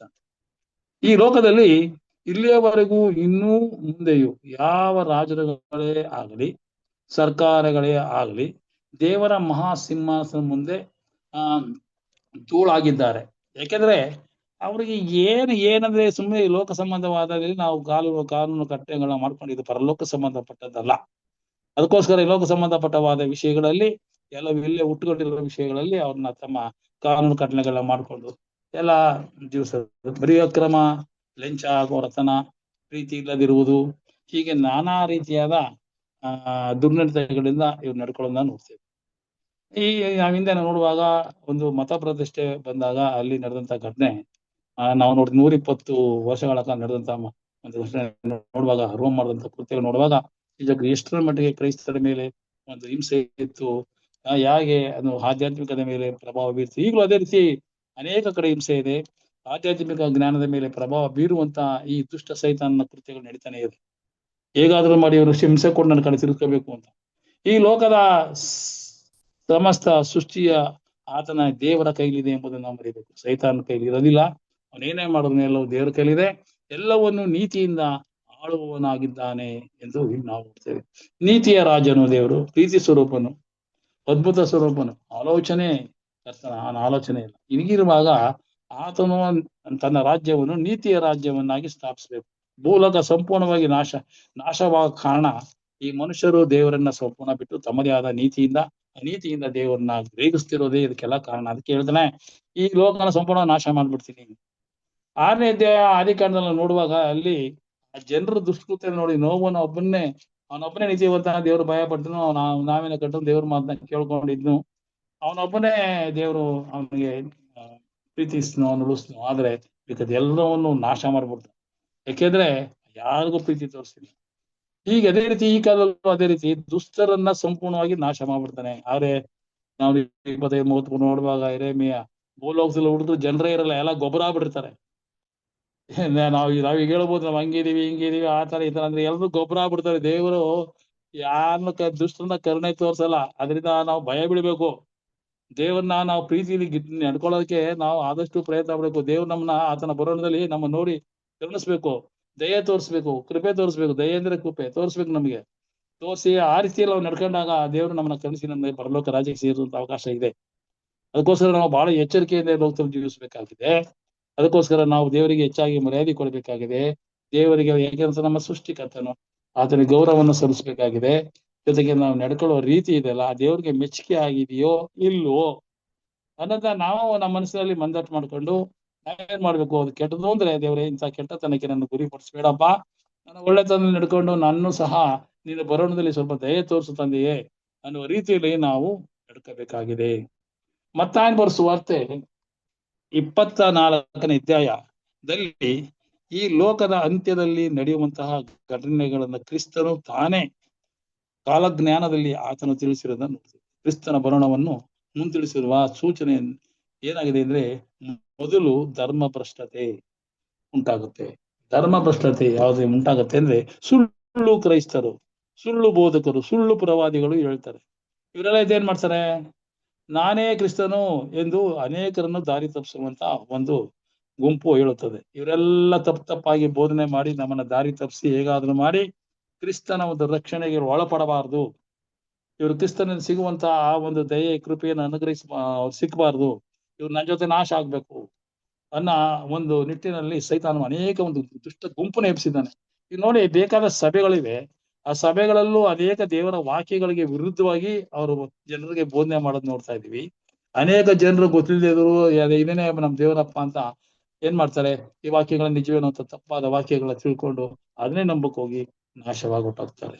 ಪ್ರಿಯ ಸಹೋದರಿ, ನಮಗೆ ದೇವರು ವಿಶೇಷವಾಗಿ ನಮ್ಮೊಂದು ಸಭೆ, ವಿಶೇಷವಾಗಿ ನಾವು ದೇವರ ವಾಕ್ಯಗಳನ್ನ ನಾವು ಹಳೆ ಕಥೆಗಳ ಮೂಲಕ, ಹಳೆ ಒಡಂಬಡಿಕೆಯ ಮೂಲಕ ಒಂದಕ್ಕೊಂದು ನಾವು ಟ್ಯಾಲಿ ಮಾಡಿ ಏನ್ ಮಾಡ್ತೀವಿ, ಸತ್ಯ ಏನು ಎಂಬುದು ನಾವು ಕಂಡುಕೊಂಡು ನಡೆಯುವಂತರಾಗಿದ್ದೇವೆ. ಹೀಗಿರುವಾಗ ಈ ಒಂದು ಪಾಠಗಳು ನಮಗೆ ಹೆಚ್ಚಿನ ರೀತಿಯಲ್ಲಿ ದೇವರ ಜ್ಞಾನವನ್ನ ನಾವು ಸಂಪಾದಿಸಿಕೊಳ್ಳುವುದಕ್ಕೆ ಇದು ಮಾರ್ಗ ಮಾಡಿಕೊಟ್ಟಿದೆ. ಅದಕ್ಕೋಸ್ಕರ ಇದು ಯಾವ ಸಭೆಗಳು ಇಲ್ಲ. ಅದಕ್ಕೋಸ್ಕರ ಕ್ರೈಸ್ತರಾದ ನಾವು ಸೆವೆಂತ್ ಅಡ್ವೆಂಟಿಸ್ಟ್ ಇಲ್ಲ, ನಿಜಕ್ಕೂ ದೇವರ ವಾಕ್ಯಗಳನ್ನ ಪ್ರತಿಯೊಬ್ಬರಿಗೂ ನಾವು ಮಂದಟ್ಟು ಮಾಡಿದಾಗ ಎಲ್ಲರೂ ರಕ್ಷಣೆ ಹೊಂದಿಕೊಂಡು ಒಂದು ಸ್ಥಿರವಾದ ಮನಸ್ಸಲ್ಲಿ ದೇವರ ಕಡೆ ತಿರುಕೊಳ್ಳೋಕೆ ಸಾಧ್ಯವಾಗುತ್ತೆ.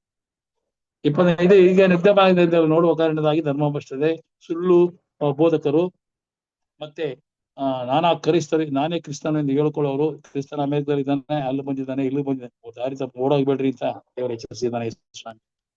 ಅದಕ್ಕೆ ಒಂದು ಗುಂಪು ಈ ರೀತಿ ಹೇಳೋದಾದ್ರೆ, ಮತ್ತೊಂದು ಎರಡನೇ ಗುಂಪುಗಳು ಮತ್ತೇನಾಗುತ್ತೆ, ಇದು 2ನೇ ಸಾರಿ ಯುದ್ಧಗಳಾಗುವು. ಈಗಾಗಲೇ ನೋಡ್ತೀವಿ, ಇಸ್ರಾಯೇಲ್ ಮತ್ತೆ ಯುದ್ಧಗಳು ನಡೆಯುವಂಥದ್ದು, ಇಸ್ರಾಯೇಲ್ ಮತ್ತೆ ಗಾಜಾ ಸಂಪೂರ್ಣ ಬರ್ನ್ ಆಗಿರೋದು, ರಷ್ಯಾದ ಜೊತೆ ಯುದ್ಧ ನಡೀತಾ ಇದೆ. ಮತ್ತೆ ಅದೇ ರೀತಿ ನಮ್ಮ ಈ ನಮ್ಮ ಇಂಡಿಯಾದಲ್ಲೂ ಸ್ಟಾರ್ಟ್ ಆಗಿದೆ ಮೊನ್ನೆ, ಪಾಕಿಸ್ತಾನ ಮತ್ತೆ ನಮ್ಮ ಮೇಲೆ ಯುದ್ಧ ಮಾಡುವಂತದ್ದು. ಇದೆಲ್ಲ ನೋಡುವಾಗ ಈ ಲೋಕದಲ್ಲಿ ಸಮಾಧಾನ, ಶಾಂತಿ ಒಂದು ಇಲ್ಲ. ಈ ರೀತಿಯಾದ ಒಂದು ಸ್ಥಿತಿಯಲ್ಲಿ ನಾವು ಜೀವಿಸ್ತಾ ಇದ್ದೇವೆ. ಆದರೂ ದೇವರು ನಮ್ಮನ್ನ ವಿಶೇಷವಾಗಿ ನಡ್ಸ್ಕೊಂಡು ಬರ್ತಾ ಇದ್ದಾನೆ ಅನ್ನೋದು ನಾವು ಮರಿಬಾರ್ದು. ಅದೇ ರೀತಿ ನಾವು ಯುದ್ಧಗಳಾಗ್ತಾ ಇದ್ದಾರೆ, ಇದು ದೇವ್ರು ತಿಳಿಸಿದಂಗೆ ಯುದ್ಧಗಳಾಗ್ತಾ ಇದ್ದು.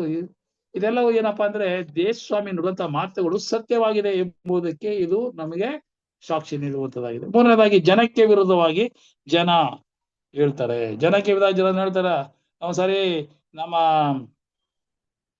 ಕರ್ನಾಟಕಕ್ಕೂ ತಮಿಳ್ನಾಡಿಗೂ ಈ ಕಾವೇರಿ ಬಗ್ಗೆ ಈ ಬಂಗಾರಪೇಟೆಯಲ್ಲಿ ಒಂದು ಗಲಾಟೆ ಆಯ್ತು. ಆ ಗಲಾಟೆಯಲ್ಲಿ ಅಲ್ಲಿ ಇಲ್ಲಿ ಕುಯ್ದು ಕಳ್ಸೋದು, ಇಲ್ಲಿ ಅಲ್ಲಿ ಕುಯ್ದು ಕಳ್ಸೋದು, ಈ ರೀತಿಯ ಭಯಂಕರವಾದ ಜನಕ್ಕೆ ವಿರೋಧದ ಜನ. ಈಗಲೂ ಜನಕ್ಕೆ ವಿರೋಧ ಜನ ಇದ್ದೇ ಇದ್ದಾರೆ. ಈ ಜನಕ್ಕೆ ವಿರೋಧವಾಗಿ ಜನ ನಡೆಯುತ್ತದೆ ಏನಪ್ಪಾ ಅಂದ್ರೆ, ತನ್ನ ಸ್ವಾರ್ಥತೆ ಈ ಜೀವನ ಇಲ್ಲಿ ನಡೀತಾ ಇದೆ. ನಾವೇ ಸರಿ, ನಾವೇ ಹೆಚ್ಚು, ನಿಮ್ ಸರಿ, ಈ ರೀತಿಯಾದ ಘಟನೆಗಳು ನಡೆಯೋದ್ರಿಂದ ಇಲ್ಲಿ ದೇವರ ಪ್ರೀತಿ ಸಂಪೂರ್ಣವಾಗಿ ಅಳ್ಳಾಡಿ ಹೋಗಿದೆ. ಹೀಗಿರುವಾಗ ದೇವ್ರನ್ನೇ ಮರೆತು ಬಿಟ್ಟಿದ್ದಾರೆ. ಇಂತಹ ಒಂದು ಪ್ರಕ್ಷುಬ್ಧ ಪರಿಸ್ಥಿತಿಯಲ್ಲಿರುವಾಗ ನಾವು ಬಹಳ ಎಚ್ಚರಿಕೆಯಿಂದ ನಾವು ಜೀವನನ ನಡೆಸಬೇಕಾಗಿದೆ. ಹಾಗೆ ನಾವು ಮುಂದೆ ನೋಡುವಾಗ ಇಲ್ಲಿ ಯುದ್ಧಗಳಾಗುವಂತೆ ಮೂರನೇದಾಗಿ ನೋಡುವ ಜನಕ್ಕೆ ವಿರೋಧವಾಗಿ ಜನ ಹೇಳಿದ್ರು ಅಂತ ಅದ್ರ ಬಗ್ಗೆ ನಾವೀಗ ಮಾತಾಡಿದ್ವಿ. ಮುಂದೆ ನೋಡುವಾಗ ಬರಗಾಲ. ನಾವು ಇಲ್ಲಿ ಸ್ವಲ್ಪ ಬರಗಾಲ ಇಲ್ಲದೆ ಇರ್ಬೋದು, ನಮ್ಗೆ ಸಾಕಷ್ಟು ಆಹಾರ ಸಿಗ್ತಾ ಇರ್ಬೋದು. ಬೇರೆ ದೇಶಗಳಲ್ಲಿ, ಕೆನಿಯಾ ಮತ್ತೆ ಸೌತ್ ಆಫ್ರಿಕಾ, ಈ ಆಫ್ರಿಕಾದ ಅನೇಕ ಕಡೆಗಳಲ್ಲಿ ಭಯಂಕರವಾಗಿ ಊಟ ಇಲ್ಲ, ಮಕ್ಕಳು ಸ್ಕೆಲಿಟನ್ ಆಗ್ಬಿಡೋದನ್ನ ನಾನು ಟಿವಿಲಿ ನೋಡಿದ್ದೀನಿ. ನಾ ಏನ್ ನೋಡಿಲ್ಲ, ಟಿವಿಲಿ ನೋಡಿದ್ದೀನಿ. ಅಂತ ಭಯಂಕರವಾದ ಬರಗಾಲ ಇದೆ, ಅಂದ್ರೆ ಭಯಂಕರವಾದ ರೋಗಗಳಿದೆ, ಭಯಂಕರವಾದ ಭೂಕಂಪಗಳಿದೆ. ಇವೆಲ್ಲ ನೋಡುವಾಗ ನಿಜಕ್ಕೂ ದೇವರು ಸ್ಪಷ್ಟವಾಗಿ ಹೇಳಿದ್ದಾನೆ, ಭೂಮಿಯ ಸ್ಥಿತಿ ಏನಾಗುತ್ತೆ, ನೀವು ಇದು ಶಾಶ್ವತವಾದದ್ದು, ನಾನು ಭೂಮಿಲಿ ಶಾಶ್ವತ ಉಳ್ಕೋತೀನಿ, ಚೆನ್ನಾಗಿದ್ದೀನಿ, ಸಂತೋಷವಾಗಿದ್ದೀನಿ ಅಂತ ಹೇಳ್ಕೊತೀರಾ, ನೀವು ಅಷ್ಟಕ್ಕೆ ಸಂತೋಷ ಪಡ್ತಿರದೆ, ಇದೆಲ್ಲ ನಾಶವಾಗಿ ನೀವು ಅದನ್ನ ನೆನೆಸ್ಕೊಳ್ಳೋದಾದ್ರೆ ನೀವು ಕೂಡ ನಾಶ ಆಗಿಬಿಡ್ತೀರಿ. ನಾಳೆ ನಾನು ನೋಡುವಾಗ ಇಲ್ಲಿ ಬರಗಾಲ ಆಯ್ತು. ನೆಕ್ಸ್ಟ್ ಭೂಕಂಪಗಳಿಗೆ ಯಾವ್ದು ಇಂಡೋನೇಷ್ಯಾದಲ್ಲಿ ಭೂಕಂಪ ಆಯ್ತಾನೆ ಇರ್ತದೆ. ಟೋಕಿಯೋದಾದಂತಹ ಭೂಕಂಪ ನೋಡಿದಿರ, ಭಯಂಕರವಾದ ಭೂಕಂಪ, ಎಷ್ಟೋ ಜನ ಸತ್ತು. ಹೀಗೆ ಭೂಕಂಪಗಳಂದ್ರೆ ಭೂಮಿ ಶಾಶ್ವತವಲ್ಲ, ಭೂಮಿ ಸ್ಥಿರವಲ್ಲ. ಭೂಮಿ ಮೇಲೆ ನೀವು ಎಷ್ಟು 26, 36, 40 ಅಂತಸ್ತು ಮನೆಗಳನ್ನ ಕಟ್ತೀರಿ. ಆದ್ರೆ ಒಂದ್ಸರಿ ಭೂಕಂಪ ಆಗ್ಬಿಟ್ರೆ ಅದೆಲ್ಲ ಉದುರೋಗ್ಬಿಡುತ್ತೆ. ಭೂಮಿ ಶಾಶ್ವತವಲ್ಲದ ಈ ಭೂಮಿ ಮೇಲೆ ಯಾಕೆ ನಿರೀಕ್ಷೆ ಇಟ್ಟಿದ್ದೀರಿ? ಒಂದು ಕಾಲ ಬರ್ತದೆ ಸಂಪೂರ್ಣ ಎಲ್ಲ ನನ್ನ ಮಾತಿಂದ ನಾಶ ಆಗುತ್ತೆ. ನನ್ನ ಮಾತಿಂದಲೇ ಸೃಷ್ಟಿಯಾಗಿದೆ, ನನ್ನ ಮಾತಿಂದ ಎಲ್ಲ ನಾಶವಾಗುತ್ತೆ. ಯಾಕೆ? ಇದು ನಿಮ್ಮ ಅನೀತಿ, ನಿಮ್ಮ ಪಾಪ, ನಿಮ್ಮ ಕೃತ್ಯಗಳು, ನನ್ನ ಪ್ರೀತಿ ಮಾಡದೆ ಇರುವಂತದ್ದು, ಇದು ನಿಮ್ಮನ್ನ ನಾಶನಕ್ಕೆ ತಂದಿದೆ ನನ್ನ ದೇವರ ಎಚ್ಚರಿಕೆ ಕೊಡುವಂತನಾಗಿದ್ದಾನೆ. ಹೀಗೆ ಜನರು ದಾರಿ ತಪ್ಪಿಸುವ ಒಂದು ಗುಂಪು ಹೇಳುತ್ತದೆ ಎಂದು ನಾವು ನೋಡುವಂತನಾಗಿದ್ದೇವೆ. ಅದೇ ರೀತಿ ಮುಂದೆ ನೋಡುವಾಗ ನೂತನ ಕಾಲ ಹುಟ್ಟುತ್ತೆ. ಇದೆಲ್ಲ ಆದ್ಮೇಲೆ ನೂತನ ಕಾಲ ಹುಟ್ಟುತ್ತೆ, ದೇವರ ರಾಜ್ಯ ಬರುವಂತಹ ಒಂದು ಸಮಯ. ನೂತನ ಕಾಲ ಹುಟ್ಟುವ ಪ್ರವಾಸ ವೇದನೆಯ ಪ್ರಾರಂಭ ಇದು. ಯುದ್ಧಗಳಾಗುವುದು, ಈ ಬರಗಾಲ ಬರುವಂಥದ್ದು, ಜನಕ್ಕೆ ವಿರೋಧ ಜನ, ರಾಜ್ಯಕ್ಕೆ ವಿರೋಧ ರಾಜ್ಯ. ಇದೆಲ್ಲ ಏನಾಗಿದೆ ಅಂದ್ರೆ ಎಲ್ಲಿ ಸಮಾಧಾನ ಶಾಂತಿ ಲೋಕದಲ್ಲಿ ಇಲ್ವೇ ಅಲ್ಲ. ಬರೀ ಕಚ್ಚಾಟ, ಜಗಳ, ಧಾರ್ಮಿಕ ಗಲಾಟೆಗಳು. ನಮ್ ದೇವ್ರ ಸರಿ, ನಿಮ್ದು ಸರಿ, ನಮ್ಮದು ಸರಿ. ಈಗ ತಪ್ಪಾಗಿ ಜನರು ಎದುರು ಬೀಳೋದು, ಇದೆಲ್ಲ ನೋಡುವಂತನಾಗಿದೆ. ಇದು ನೂತನ ಕಾಲ ಹುಟ್ಟುವ ಪ್ರವಾಸ ವೇದನೆಯ ಪ್ರಾರಂಭ ಅಂತ ಯೇಸು ಸ್ವಾಮಿಯವರು ಹೇಳ್ತಾ ಇದ್ದಾರೆ.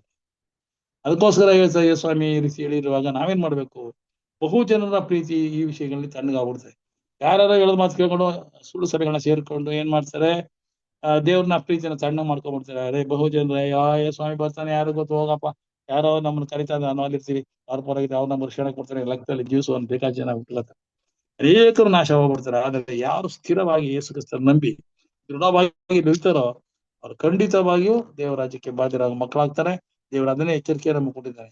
ಪರಸ್ಪರ ಈ ವೈರತ್ವೇ ಲೋಕದಲ್ಲಿ ತುಂಬಿ ತುಳುತ್ತಿರುವಾಗ ನಾವು ಪ್ರೀತಿ ಅನುನ್ನತಿಯಿಂದ, ನಮಗೆ ಅದಕ್ಕೆ ಸ್ವಾಮಿ ಹೇಳೋದು ವೈರಿಗಳನ್ನ ಪ್ರೀತಿಸಿರಿ ಅಂತ. ಯಾರು ವೈರಿಗಳನ್ನ ಯಾಕೆ ಪ್ರೀತಿಸಿರಿ ಅಂತ ಹೇಳ್ತಾನೆ? ನಮ್ಮಲ್ಲಿ ವೈರಿಗತ್ವ ಇದೆ, ಪ್ರೀತಿಯಿಂದ ಮಾತಾಡ್ಸಿರಿ ಅಂತ.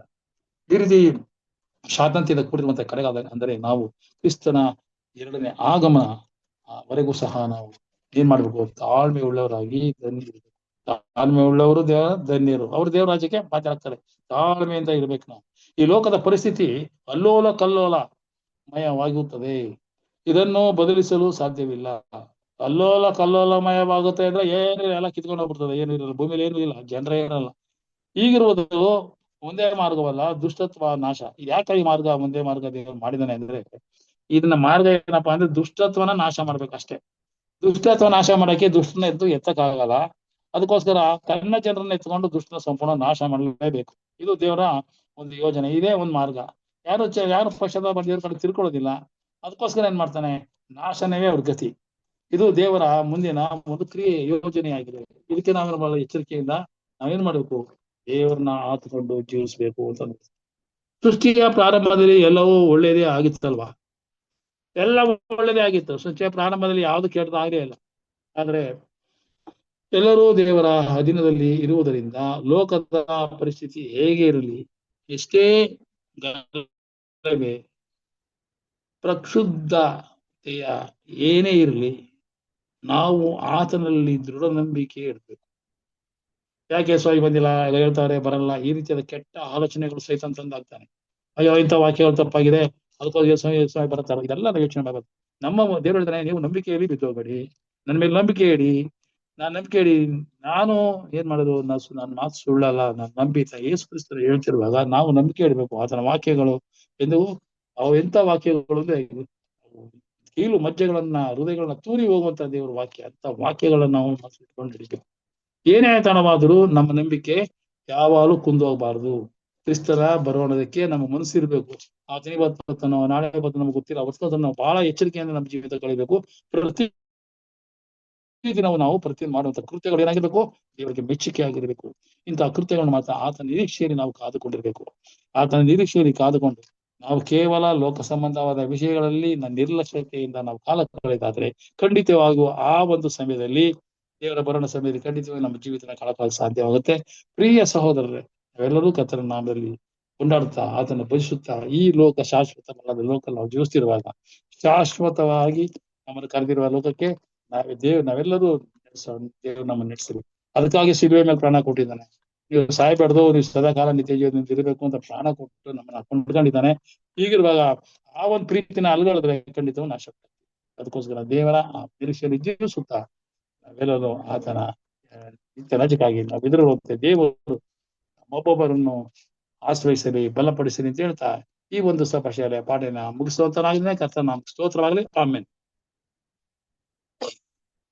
ಆಮೇಲೆ ಉತ್ತಮವಾದಂತ ರೀತಿಯಲ್ಲಿ ಈ ದಿನದ ಪಾಠವನ್ನ ನಡೆಸ್ಕೊಟ್ಟಂತ ಹಿರಿಯರಾದಂತ ವಿಜಯ್ ಕುಮಾರ್ ಸಾರ್ ಅವರಿಗೆ ವಂದನೆಗಳನ್ನ ಸಲ್ಲಿಸ್ತೇನೆ.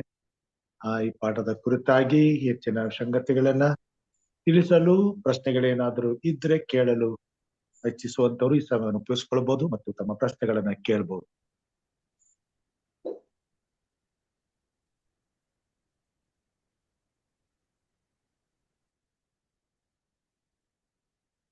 ಓಕೆ, ಇಲ್ಲವಾದರೆ ಪ್ರಾರ್ಥನೆ ವಿಜ್ಞಾಪನೆಗಳಿಗೆ ಹೋಗೋಣ. ಪ್ರಾರ್ಥನೆ ವಿಜ್ಞಾಪನೆಗಳೇನಾದ್ರೂ ಇದ್ರೆ ತಿಳಿಸ್ಕೊಡ್ಬೇಕೆಂಬುದ ಕೇಳ್ಕೊಳ್ತೇನೆ.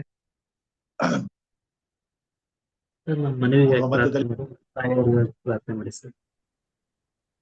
ಓಕೆ, ನಮ್ಮ KP ರವಿ ಅವರ ವಿಜ್ಞಾಪನೆಗೋಸ್ಕರ ಪ್ರಾರ್ಥನೆ ಮಾಡೋಣ. ಸಹೋದರಿ ರತ್ನ ಅವರು ಪ್ರಾರ್ಥನೆ ಮಾಡ್ಬೋದಾ? Okay pastor. ಓಕೆ, ಪ್ರಾರ್ಥನೆ ಮಾಡಿ. ಯಾವ್ದಾದ್ರು ವಿಜ್ಞಾಪನೆಗಳಿದ್ರೆ ಈ ಸಮಯದಲ್ಲಿ ಕೇಳಬೇಕೆಂಬ ಕೇಳ್ಕೊಳ್ತೇನೆ. ಜೇಕಬ್ ಭಾಗ್ಯನವರ ಕುಟುಂಬಕ್ಕೋಸ್ಕರ ಅವರ ಸಮಾಧಾನಕ್ಕಾಗಿ ಪ್ರಾರ್ಥನೆ ಮಾಡೋಣ. ಮತ್ತೆ ಜಾನ್ ಡೇವಿಡ್ ಅವರ ಶ್ರೀಮತಿ ನ್ಯಾನ್ಸಿ ಅವ್ರಿಗೋಸ್ಕರ, ಅವರ ಆರೋಗ್ಯಕ್ಕೋಸ್ಕರ ಪ್ರಾರ್ಥನೆ ಮಾಡೋಣ.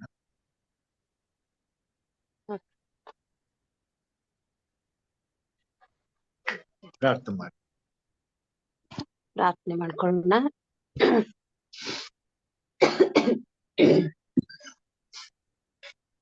ಭೂಮಿಯನ್ನು, ಆಕಾಶವನ್ನು, ಸಮುದ್ರವನ್ನು, ಅದರಲ್ಲಿರುವಂತಹ ಸಮಸ್ತವನ್ನು ಸೃಷ್ಟಿ ಮಾಡಿದಂತಹ ಜೀವ ಸ್ವರೂಪನದ ಪರಲೋಕದ ಮಹಾಸ್ವಾಮಿ, ನಿನ್ನ ಪವಿತ್ರವಾದ ನಾಮಕ್ಕೆ ಮಹಿಮೆಯುಂಟಾಗಲಿ. ಕರ್ತ, ಕಳೆದ ದಿನವೆಲ್ಲ ನಮ್ಮನ್ನು ಕಾಯ್ದು ಕಾಪಾಡಿದೀಯಪ್ಪ. ನಮ್ಮ ಸಂಗಡ ನೀನಿದ್ದು ನಮ್ಮನ್ನು ನಡೆಸಿದ್ದಕ್ಕಾಗಿ ನಿಮ್ಗೆ ಸ್ತೋತ್ರ ಸಲ್ಲಿಸುವೆನು ದೇವ. ಸ್ವಾಮಿ, ಈ ಕಠಿಣ ಕಾಲಗಳು ಸ್ವಾಮಿ ಬರುವಂತಹ ಈ ದಿನಗಳಲ್ಲಿ ನಾವು ಎಚ್ಚರಿಕೆಯಿಂದ ನಿನ್ನನ್ನು ಸ್ತುತಿಸಿ ಕೊಂಡಾಡುವ ಹಾಗೆ ನಮ್ಮನ್ನು ಬಲಪಡಿಸು ಸ್ವಾಮಿ. ನೀನು ನಮ್ಮ ಸಂಗಡ ಇರುವುದರಿಂದಲೇ ನಾವು ಇವರೆಗೂ ಕೂಡ ಜೀವಂತವಾಗಿ ಬದುಕುಳಿದಿದ್ದೀವಪ್ಪ. ಈ ಒಂದು ಮಹಾ ಕಾರ್ಯಕ್ಕಾಗಿ, ಅದ್ಭುತಕ್ಕಾಗಿ ನಿನಗೆ ಸ್ತೋತ್ರ ಸಲ್ಲಿಸ್ತೇನೆ. ಜೀವಿತದ ಪ್ರತಿಯೊಂದೊಂದು ಕ್ಷಣವೂ ಸ್ವಾಮಿ ಎಚ್ಚರಿಕೆಯ ಬದುಕಿನಲ್ಲಿ ಬದುಕಬೇಕಾಗಿದೆ ಸ್ವಾಮಿ. ಮೊದಲನೇದಾಗಿ ತಂದೆಯೇ, ನಮ್ಮ ಪಾಪಗಳನ್ನು ನಿನ್ನ ಪಾದಕ್ಕೊಪ್ಪಿಸಿ ಕೊಡುತ್ತಿದ್ದೇವೆ. ನರನಲ್ಲಿ ಹುಟ್ಟಿದವನು ಯಾವನು ಪರಿಶುದ್ಧನಲ್ಲ ಸ್ವಾಮಿ. ಆದಾಗಿಯೂ ನೀನು ನಮ್ಮನ್ನು ಪಾಪಿಗಳೆಂದು ತಳ್ಳಲಿಲ್ಲ ಕರ್ತನೆ. ಪಾಪಿಗಳನ್ನು ಪ್ರೀತಿಸಿ ಪಾಪವನ್ನು ದ್ವೇಷಿಸಿದಂತ ದೇವರು ನೀನು. ಪಾಪವನ್ನೇ ಮಾಡದೆ ಈ ಲೋಕದಲ್ಲಿ ಬದುಕಬೇಕು ಎಂಬುದಾಗಿ ಸ್ವಾಮಿ ಅಪ್ಪ, ನೀನು ಈ ಲೋಕದಲ್ಲಿ ಮಾದರಿಯಾಗಿ ಪಾಪವೇ ಮಾಡದೆ ಜೀವಿಸಿ 3ನೇ ದಿವಸದಲ್ಲಿ ನೀನು ಜೀವಂತವಾಗಿ ಎದ್ದು ತಂದೆಯ ಬಲಗಡೆಯಲ್ಲಿ ಆಸೀನರಾಗಿರುವ ಹಾಗೆ ಸ್ವಾಮಿ, ನಾವು ಕೂಡ ಈ ಲೋಕದಲ್ಲಿ ಪಾಪ ಮಾಡದೆ ಜೀವಿಸಿ ನಿನ್ನ ರಾಜ್ಯದಲ್ಲಿ ಯುಗ ಯುಗಾಂತರಗಳಲ್ಲಿ ನಿನ್ನನ್ನು ಕೊಂಡಾಡುವ ಹಾಗೆ ನಮ್ಮನ್ನು ರಕ್ಷಿಸು. ನಮ್ಮನ್ನು ನಿನ್ನ ಬರೋಣಕ್ಕಾಗಿ ಸಿದ್ಧ ಮಾಡು.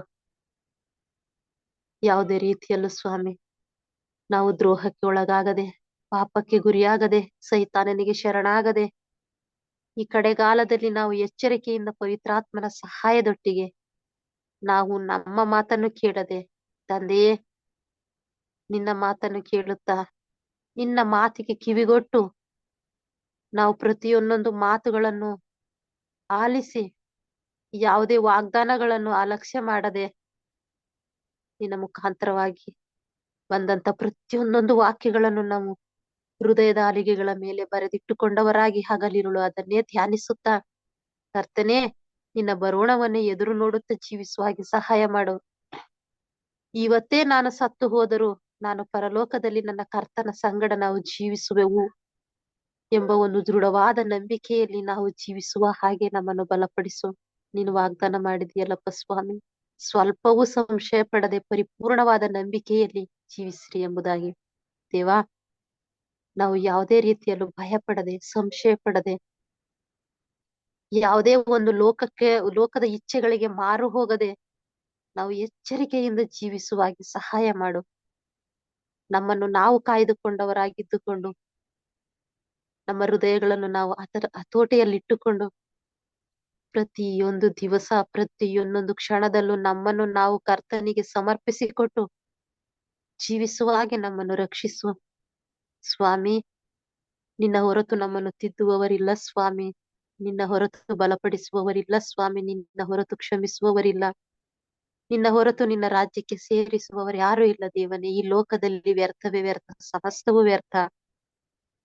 ಶೂನ್ಯವಾದ ಈ ಜೀವಿತದಲ್ಲಿ ನಾವು ಜೀವಿಸುವಾಗ ನೀನು ನಮ್ಮ ಸಂಗಡ ಇರು.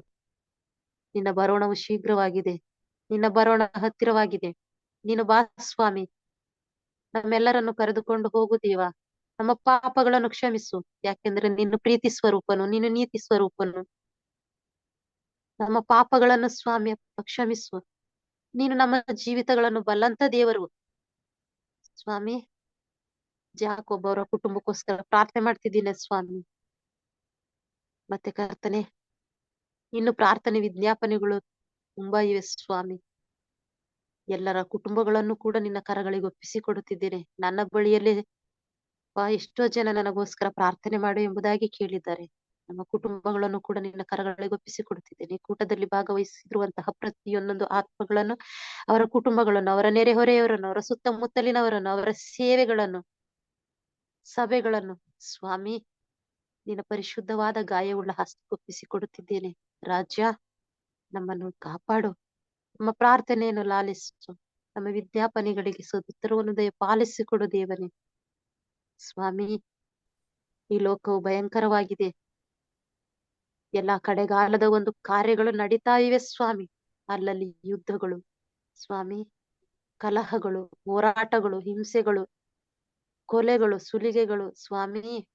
ಈ ಲೋಕವನ್ನು ನೋಡುವಾಗ ತುಂಬಾ ಭಯಾನಕವಾಗಿದೆ ತಂದೆಯೇ. ದೇವಾ, ದಯವಿಟ್ಟು ನಮ್ಮನ್ನು ಕಾಪಾಡಪ್ಪ. ಇನ್ನು ಅನೇಕ ಜನರು ನಿನ್ನ ರಾಜ್ಯಕ್ಕೆ ಸಿದ್ಧವಾಗಬೇಕಾಗಿದೆ, ನಿನ್ನನ್ನು ನಂಬಬೇಕಾಗಿದೆ, ನಿನ್ನನ್ನು ನಿರೀಕ್ಷಿಸಬೇಕಾಗಿದೆ. ಎಷ್ಟೋ ಜನ ಸ್ವಾಮಿ ನಿನ್ನನ್ನು ನಂಬಿ ಕೈ ತಪ್ಪಿ ಹೋಗಿದ್ದಾರೆ. ಎಲ್ಲರನ್ನು ನೀನು ಒಟ್ಟುಗೂಡಿಸು ದೇವನೇ. ನಿನ್ನ ಬರೋಣದ ದಿನವು ಅತಿ ಹತ್ತಿರವಾಗಲಿ. ನೀನು ಬಂದು ನಮ್ಮನ್ನು ಕರೆದುಕೊಂಡು ಹೋಗು ಸ್ವಾಮಿ. ಮತ್ತೊಮ್ಮೆ ಸ್ವಾಮಿ ಅಪ್ಪ ವಾಕ್ಯ ತಂದಂತಹ ನಿನ್ನ ಮಗನನ್ನು ನಿನ್ನ ಕರಗಳಿಗೆ ಒಪ್ಪಿಸಿಕೊಡುತ್ತಿದ್ದೇನೆ ಸ್ವಾಮಿ. ಈ ಕೂಟವನ್ನು ಬೆಳಿಗ್ಗೆ ಸಂಜೆ ನಡೆಸುವಂತಹ ಪಾಸ್ಟರ್ನ ಕೂಡ ನಿನ್ನ ಕರಗಳಿಗೆ ಒಪ್ಪಿಸಿಕೊಡುತ್ತಿದ್ದೇನೆ ಸ್ವಾಮಿ. ತಲೆಬಾಗಿರುವಂತಹ ಪ್ರತಿಯೊಬ್ಬೊಬ್ಬರನ್ನು ನಿನ್ನ ಕರಗಳಿಗೆ ಒಪ್ಪಿಸಿಕೊಡುತ್ತಿದ್ದೇನೆ ರಾಜನೇ. ಕೇಳಿರುವಂತದ್ದು, ಕೇಳದೇ ಇರುವಂತಹ ಎಲ್ಲಾ ಒಂದು ಪ್ರಾರ್ಥನೆ ವಿಜ್ಞಾಪನೆಗಳನ್ನು ನಿನ್ನ ಒಪ್ಪಿಸಿಕೊಡುತ್ತಿದ್ದೇನೆ. ದಯಮಾಡಿ ನಮ್ಮೆಲ್ಲರನ್ನು ರಕ್ಷಿಸು ಕರ್ತನೆ. ದೇವ, ನಿನ್ನಂತೆ ನಾವು ಈ ಲೋಕದಲ್ಲಿ ಜೀವಿಸಬೇಕಪ್ಪ. ನಿನ್ನಂತೆ ನಿನ್ನ ರಾಜ್ಯವನ್ನು ನಾವು ಪಡೆದುಕೊಳ್ಳಬೇಕಪ್ಪ. ನಿನ್ನಂತೆ ನಾವು ಯುಗ ಯುಗಾಂತರಗಳಲ್ಲೂ ನಿನ್ನನ್ನು ಸ್ವಾಮಿ ಕೊಂಡಾಡುತ್ತಾ ನಿನ್ನ ಜೊತೆ ಸಂತೋಷವಾಗಿ ಜೀವಿಸಬೇಕಾಗಿದೆ ಕರ್ತನೆ. ನಮ್ಮನ್ನು ಸಿದ್ಧಪಡಿಸು, ನಮ್ಮನ್ನು ಬಲಪಡಿಸು. ನಾವು ಬಲಹೀನರು ಸ್ವಾಮಿ, ನಾವು ಅರಿವಿಲ್ಲದಂತವರು. ನಮ್ಮ ಎಲುಬುಗಳನ್ನು ಜಜ್ಜಿ ಮುರಿದು ನಮ್ಮ ಆಲೋಚನೆಗಳನ್ನು ಪರಿಶೋಧಿಸಿ ನಮ್ಮನ್ನು ಶುದ್ಧ ಮಾಡು. ದಯವಿಟ್ಟು ನಮ್ಮನ್ನು ಕಾಪಾಡು ಸ್ವಾಮಿ. ನೀನು ಬಾಪ ಸ್ವಾಮಿ, ನಮ್ಮೆಲ್ಲರನ್ನು ಬಲಪಡಿಸು, ನಮ್ಮೆಲ್ಲರನ್ನು ಸಿದ್ಧಪಡಿಸು ಸ್ವಾಮಿ. ಈ ಲೋಕವು ಎಷ್ಟು ಕೆಟ್ಟು ಹೋಗಿದೆ ಕರ್ತನೆ. ದೇವಾ, ಸೈತಾನ ಎಷ್ಟು ಅಟ್ಟಹಾಸದಲ್ಲಿ ಮೆರಿತಾ ಇದ್ದಾನೆ ಸ್ವಾಮಿ. ನಿನ್ ಮಕ್ಕಳನ್ನ ನೀನು ಕಾಪಾಡಪ್ಪ. ಎಷ್ಟೋ ಮುಗ್ಧ ಜನರು ಬಲಿಯಾಗ್ತಾ ಇದ್ದಾರೆ ಸ್ವಾಮಿ. ದಯವಿಟ್ಟು ಪ್ರತಿಯೊಬ್ಬೊಬ್ಬರನ್ನು ನೀನು ಆಶೀರ್ವದಿಸು. ಇಡೀ ಲೋಕವನ್ನು ನೀನು ಪ್ರೀತಿಸ್ದೆ, ಇಡೀ ಲೋಕಕ್ಕೋಸ್ಕರ ನೀನು ಪ್ರಾಣ ಕೊಟ್ಟೆ. ಆದ್ರೆ ಇಡೀ ಲೋಕದ ಜನ ಸ್ವಾಮಿ ನಿನ್ನ ನಂಬದೆ ಎಷ್ಟೋ ಜನ ನೀನ್ ಯಾರು ಅನ್ನೋದೇ ಗೊತ್ತಿಲ್ಲದೆ ಸ್ವಾಮಿ ಅಪ್ಪ ಈ ಲೋಕವನ್ನು ಬಿಟ್ಟು ಹೋಗಿದ್ದಾರೆ. ಎಷ್ಟೋ ಜನ ನಿನ್ನನ್ನು ನಂಬಿನೂ ಕೂಡ ಮತ್ತೆ ಬಿಟ್ಟು ಸೈತಾನನ ಕಡೆ ತಿರುಗಿದ್ದಾರೆ ಸ್ವಾಮಿ. ಎಷ್ಟೋ ಜನ ನಿನ್ನನ್ನು ನಂಬಿನೂ ಕೂಡ ನಿನ್ನನ್ನ ತಿರಸ್ಕರಿಸಿ ಜೀವಿಸ್ತಾ ಇದ್ದಾರೆ ಸ್ವಾಮಿ. ದಯವಿಟ್ಟು ಸ್ವಾಮಿ ಅಪ್ಪ ಈ ಲೋಕವನ್ನ ಸರಿಪಡಿಸು. ಸ್ವಾಮಿ, ನಿನ್ನ ಬರೋಣಕ್ಕೆ ನಾವೆಲ್ಲರೂ ಸಿದ್ಧವಾಗ್ಬೇಕಪ್ಪ. ನಮ್ಮನ್ನ ನಿಮ್ಮ ಆತ್ಮನ ಮುಖಾಂತರವಾಗ ಸಿದ್ಧಪಡಿಸು. ನಿನ್ನ ದೂತರನ್ನು ಕಾವಲಿರಿಸಿ ನಮ್ಮೆಲ್ಲಾ ಕೀಡು ಗಂಡಾಂತರಗಳಿಂದ, ಅನಾಹುತ ಅಪಘಾತಗಳಿಂದ, ಸೈತಾನನಿಂದ ತಪ್ಪಿಸಿ ನಡೆಸು ಸ್ವಾಮಿ. ಗೊತ್ತಿಲ್ಲಪ್ಪ, ಈ ಲೋಕದಲ್ಲಿ ಎಷ್ಟು ಜನ ಜೀವಿಸ್ತೀವಿ ಅಂತ ಗೊತ್ತಿಲ್ಲ.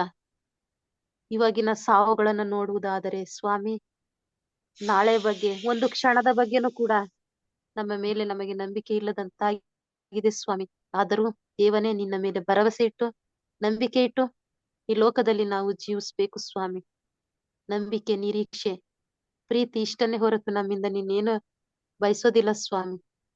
ಹಾಗೆ ನಾವು ಜೀವಿಸುವಾಗೆ ನಮ್ಮನ್ನು ಬಲಪಡಿಸಿ, ಬೇಡಿರುವಂತದ್ದು, ಬೇಡದೆ ಬಿಟ್ಟಿರುವಂತಹ ಪ್ರತಿಯೊಂದೊಂದು ನಿನ್ನ ಕರಗಳಿಗೆ ಒಪ್ಪಿಸಿಕೊಡುತ್ತಾ, ನೀನೇ ನಮ್ಮೆಲ್ಲರನ್ನು ರಕ್ಷಿಸಿ ಆಶೀರ್ವದಿಸಿ ನಿನ್ನ ರಾಜ್ಯಕ್ಕೆ ಸೇರಿಸಿಕೊಳ್ಳಬೇಕೆಂಬುದಾಗಿ ಯೇಸು ಪ್ರಭುವಿನ ದಿವ್ಯ ನಾಮದಲ್ಲಿ ದೀನಳಾಗಿ ಅಡ್ಡಬಿದ್ದು ಪ್ರಾರ್ಥಿಸಿ ಬೇಡುತ್ತೇನೆ, ಪ್ರೀತಿಯುಳ್ಳ ಪರಲೋಕದ ನನ್ನ ತಂದೆ. ಆಮೇನ್.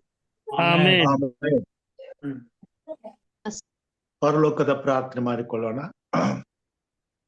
ಪರಲೋಕದಲ್ಲಿರುವ ನಮ್ಮ ತಂದೆಯೇ, ನಿನ್ನ ನಾಮವು ಪರಿಶುದ್ಧವೆಂದು ಎಣಿಸಲ್ಪಡಲಿ. ನಿನ್ನ ರಾಜ್ಯವು ಬರಲಿ. ನಿನ್ನ ಚಿತ್ತವು ಪರಲೋಕದಲ್ಲಿ ನೆರವೇರುವ ಪ್ರಕಾರ ಭೂಲೋಕದಲ್ಲಿ ನೆರವೇರಲಿ. ನಮ್ಮ ಅನುದಿನದ ಆಹಾರವನ್ನು ಈ ಹೊತ್ತು ನಮಗೆ ದಯಪಾಲಿಸಿಕೊಡು. ನಮಗೆ ತಪ್ಪು ಮಾಡಿದವರನ್ನು ನಾವು ಕ್ಷಮಿಸಿದಂತೆ ನಮ್ಮ ತಪ್ಪುಗಳನ್ನ ಕ್ಷಮಿಸು. ನಮ್ಮ ಅನುಶೋಧನೆಯೊಳಗೆ ಸೇರಿಸದೆ ಕೇಡಿನಿಂದ ತಪ್ಪಿಸು. ಯಾಕಂದರೆ ರಾಜ್ಯವು, ಬಲವು, ಮಹಿಮೆಯು ಸದಾಕಾಲ ನಿನ್ನದೇ ಸ್ವಾಮಿ. ಆಮೇನ್. ನಮ್ಮ ತಂದೆಯಾದ ದೇವರ ಪ್ರೀತಿಯು, ನಮ್ಮ ರಕ್ಷಕನಾದಂತ ಯೇಸು ಕ್ರಿಸ್ತನ ಕೃಪೆಯು, ಪರಿಶುದ್ಧಾತ್ಮ ದೇವರ ಅನುನ್ನತಿಯು, ಐಕ್ಯತೆಯು, ಸಹವಾಸವು ಇಂದು ಎಂದು ಸದಾಕಾಲ ಕೂಡಿ ಬಂದಿರುವಂತಹ ದೇವರ ಮಂದಿಯ ಸಂಗಡ, ಕುಟುಂಬ ಮಕ್ಕಳ ಸಂಗಡ, ಬಂಧು ಬಳಗದವರ ಸಂಗಡ, ಪ್ರಾರ್ಥನೆ ವಿಜ್ಞಾಪನೆಗಳ ಸಂಗಡ ಕಾರ್ಯಕ್ರಮದಲ್ಲಿ ಭಾಗವಹಿಸಿ ನಿನ್ನನ್ನು ಘನಪಡಿಸಿದ ಎಲ್ಲಾ ನಿನ್ನ ಭಕ್ತರ ಸಂಗಡ ಸದಾಕಾಲ ನೆಲೆಯಾಗಿರ್ಲಿ ಸ್ವಾಮಿ. ಆಮೇನ್. ದೇವರ ನಾಮಕ್ಕೆ ಸ್ತೋತ್ರವಾಗಲಿ. ಈ ದಿನದ ಕಾರ್ಯಕ್ರಮದಲ್ಲಿ ಭಾಗವಹಿಸಿದಂತಹ ತಮ್ಮೆಲ್ಲರಿಗೂ ವಂದನೆಗಳನ್ನ ಸಲ್ಲಿಸ್ತೇನೆ. ಆರಂಭದ ಪ್ರಾರ್ಥನೆ ಮಾಡಿದಂತಹ ಹಿರಿಯರಂತಹ ಲೋಕೇಶ್ ಅವರಿಗೂ, ವಿಶೇಷ ಗೀತೆಯನ್ನ ಹಾಡಿದಂತಹ ಸಹೋದರಿ ವರಲಕ್ಷ್ಮಿ ಅವರಿಗೂ ವಂದನೆಗಳನ್ನ ಸಲ್ಲಿಸ್ತೇನೆ. ಉತ್ತಮವಾದಂತಹ ಪಾಠಕ್ಕಾಗಿ ಹಿರಿಯರಂತ ವಿಜಯ್ ಕುಮಾರ್ ಸರ್ ಅವ್ರಿಗೆ ವಂದನೆಗಳು ಸಲ್ಲಿಸ್ತೇನೆ. ಉತ್ತಮವಾದಂತಹ ಪ್ರಾರ್ಥನೆಗಾಗಿ ಸಹೋದರಿ ರತ್ನ ಅವರಿಗೆ ವಂದನೆಗಳನ್ನ ಸಲ್ಲಿಸ್ತೇನೆ. ಕರ್ತನು ನಮ್ಮೆಲ್ಲರನ್ನು ಆಶೀರ್ವಾದ ಮಾಡ್ಲಿ. ಈ ರಾತ್ರಿ ನಮ್ಮೆಲ್ಲರಿಗೂ ಆರೋಗ್ಯವನ್ನು, ಕ್ಷೇಮವನ್ನು, ಸುಖ ನಿದ್ರೆಯಿಂದ ದಯಪಾಲಿಸಿ ಬೆಳಿಗ್ಗೆ ಹರ್ಷದಿಂದ ಎದ್ದು ಆತನ ಕೃಪಾ ಸನ್ನಿಧಾನಕ್ಕೆ ಬರುವಂತೆ ಕಾರ್ಯ ಮಾಡಲಿ ಎಂದು ಪ್ರಾರ್ಥಿಸುತ್ತಾ, ನಮ್ಮೆಲ್ಲರನ್ನು ಆತನ ಕೃಪಾಹಸ್ತಕ್ಕೆ ಒಪ್ಪಿಸುತ್ತಾ ಎಲ್ಲರಿಗೂ ಈ ರಾತ್ರಿಯ ಶುಭಾಶಯಗಳನ್ನು ಕೋರ್ತೇನೆ. ದೇವರು ನಮ್ಮನ್ನು ಆಶೀರ್ವಾದ ಮಾಡಿ. ಧನ್ಯವಾದ ಗುರುಗಳೇ. ವಾಕ್ಯ ತಿಳಿಸ್ಕೊಟ್ಟ ವಿಜಯ್ ಕುಮಾರ್ ಅಂಕಲ್ ಅವ್ರಿಗೂ ಧನ್ಯವಾದ. ಧನ್ಯವಾದಗಳು ಸರ್. ಧನ್ಯವಾದ ಅಂಕಲ್, ಧನ್ಯವಾದ. ಒಳ್ಳೆಯದು. ಧನ್ಯವಾದಗಳು. Thank you, Pastor Jacob. Thank you. Nice to study. Thank you very much. ಎಲ್ಲರಿಗೂ ವಂದನೆಗಳು. Thank you. ಹಾಗೆ ಆರಾಮಿದ್ದೀರಾ? ಆರಾಮಿದ್ದೀನಿ ಸರ್. ಏನೋ ದೇವರ ನಿಮ್ಮೆಲ್ಲ ಆಶೀರ್ವಾದ. Okay.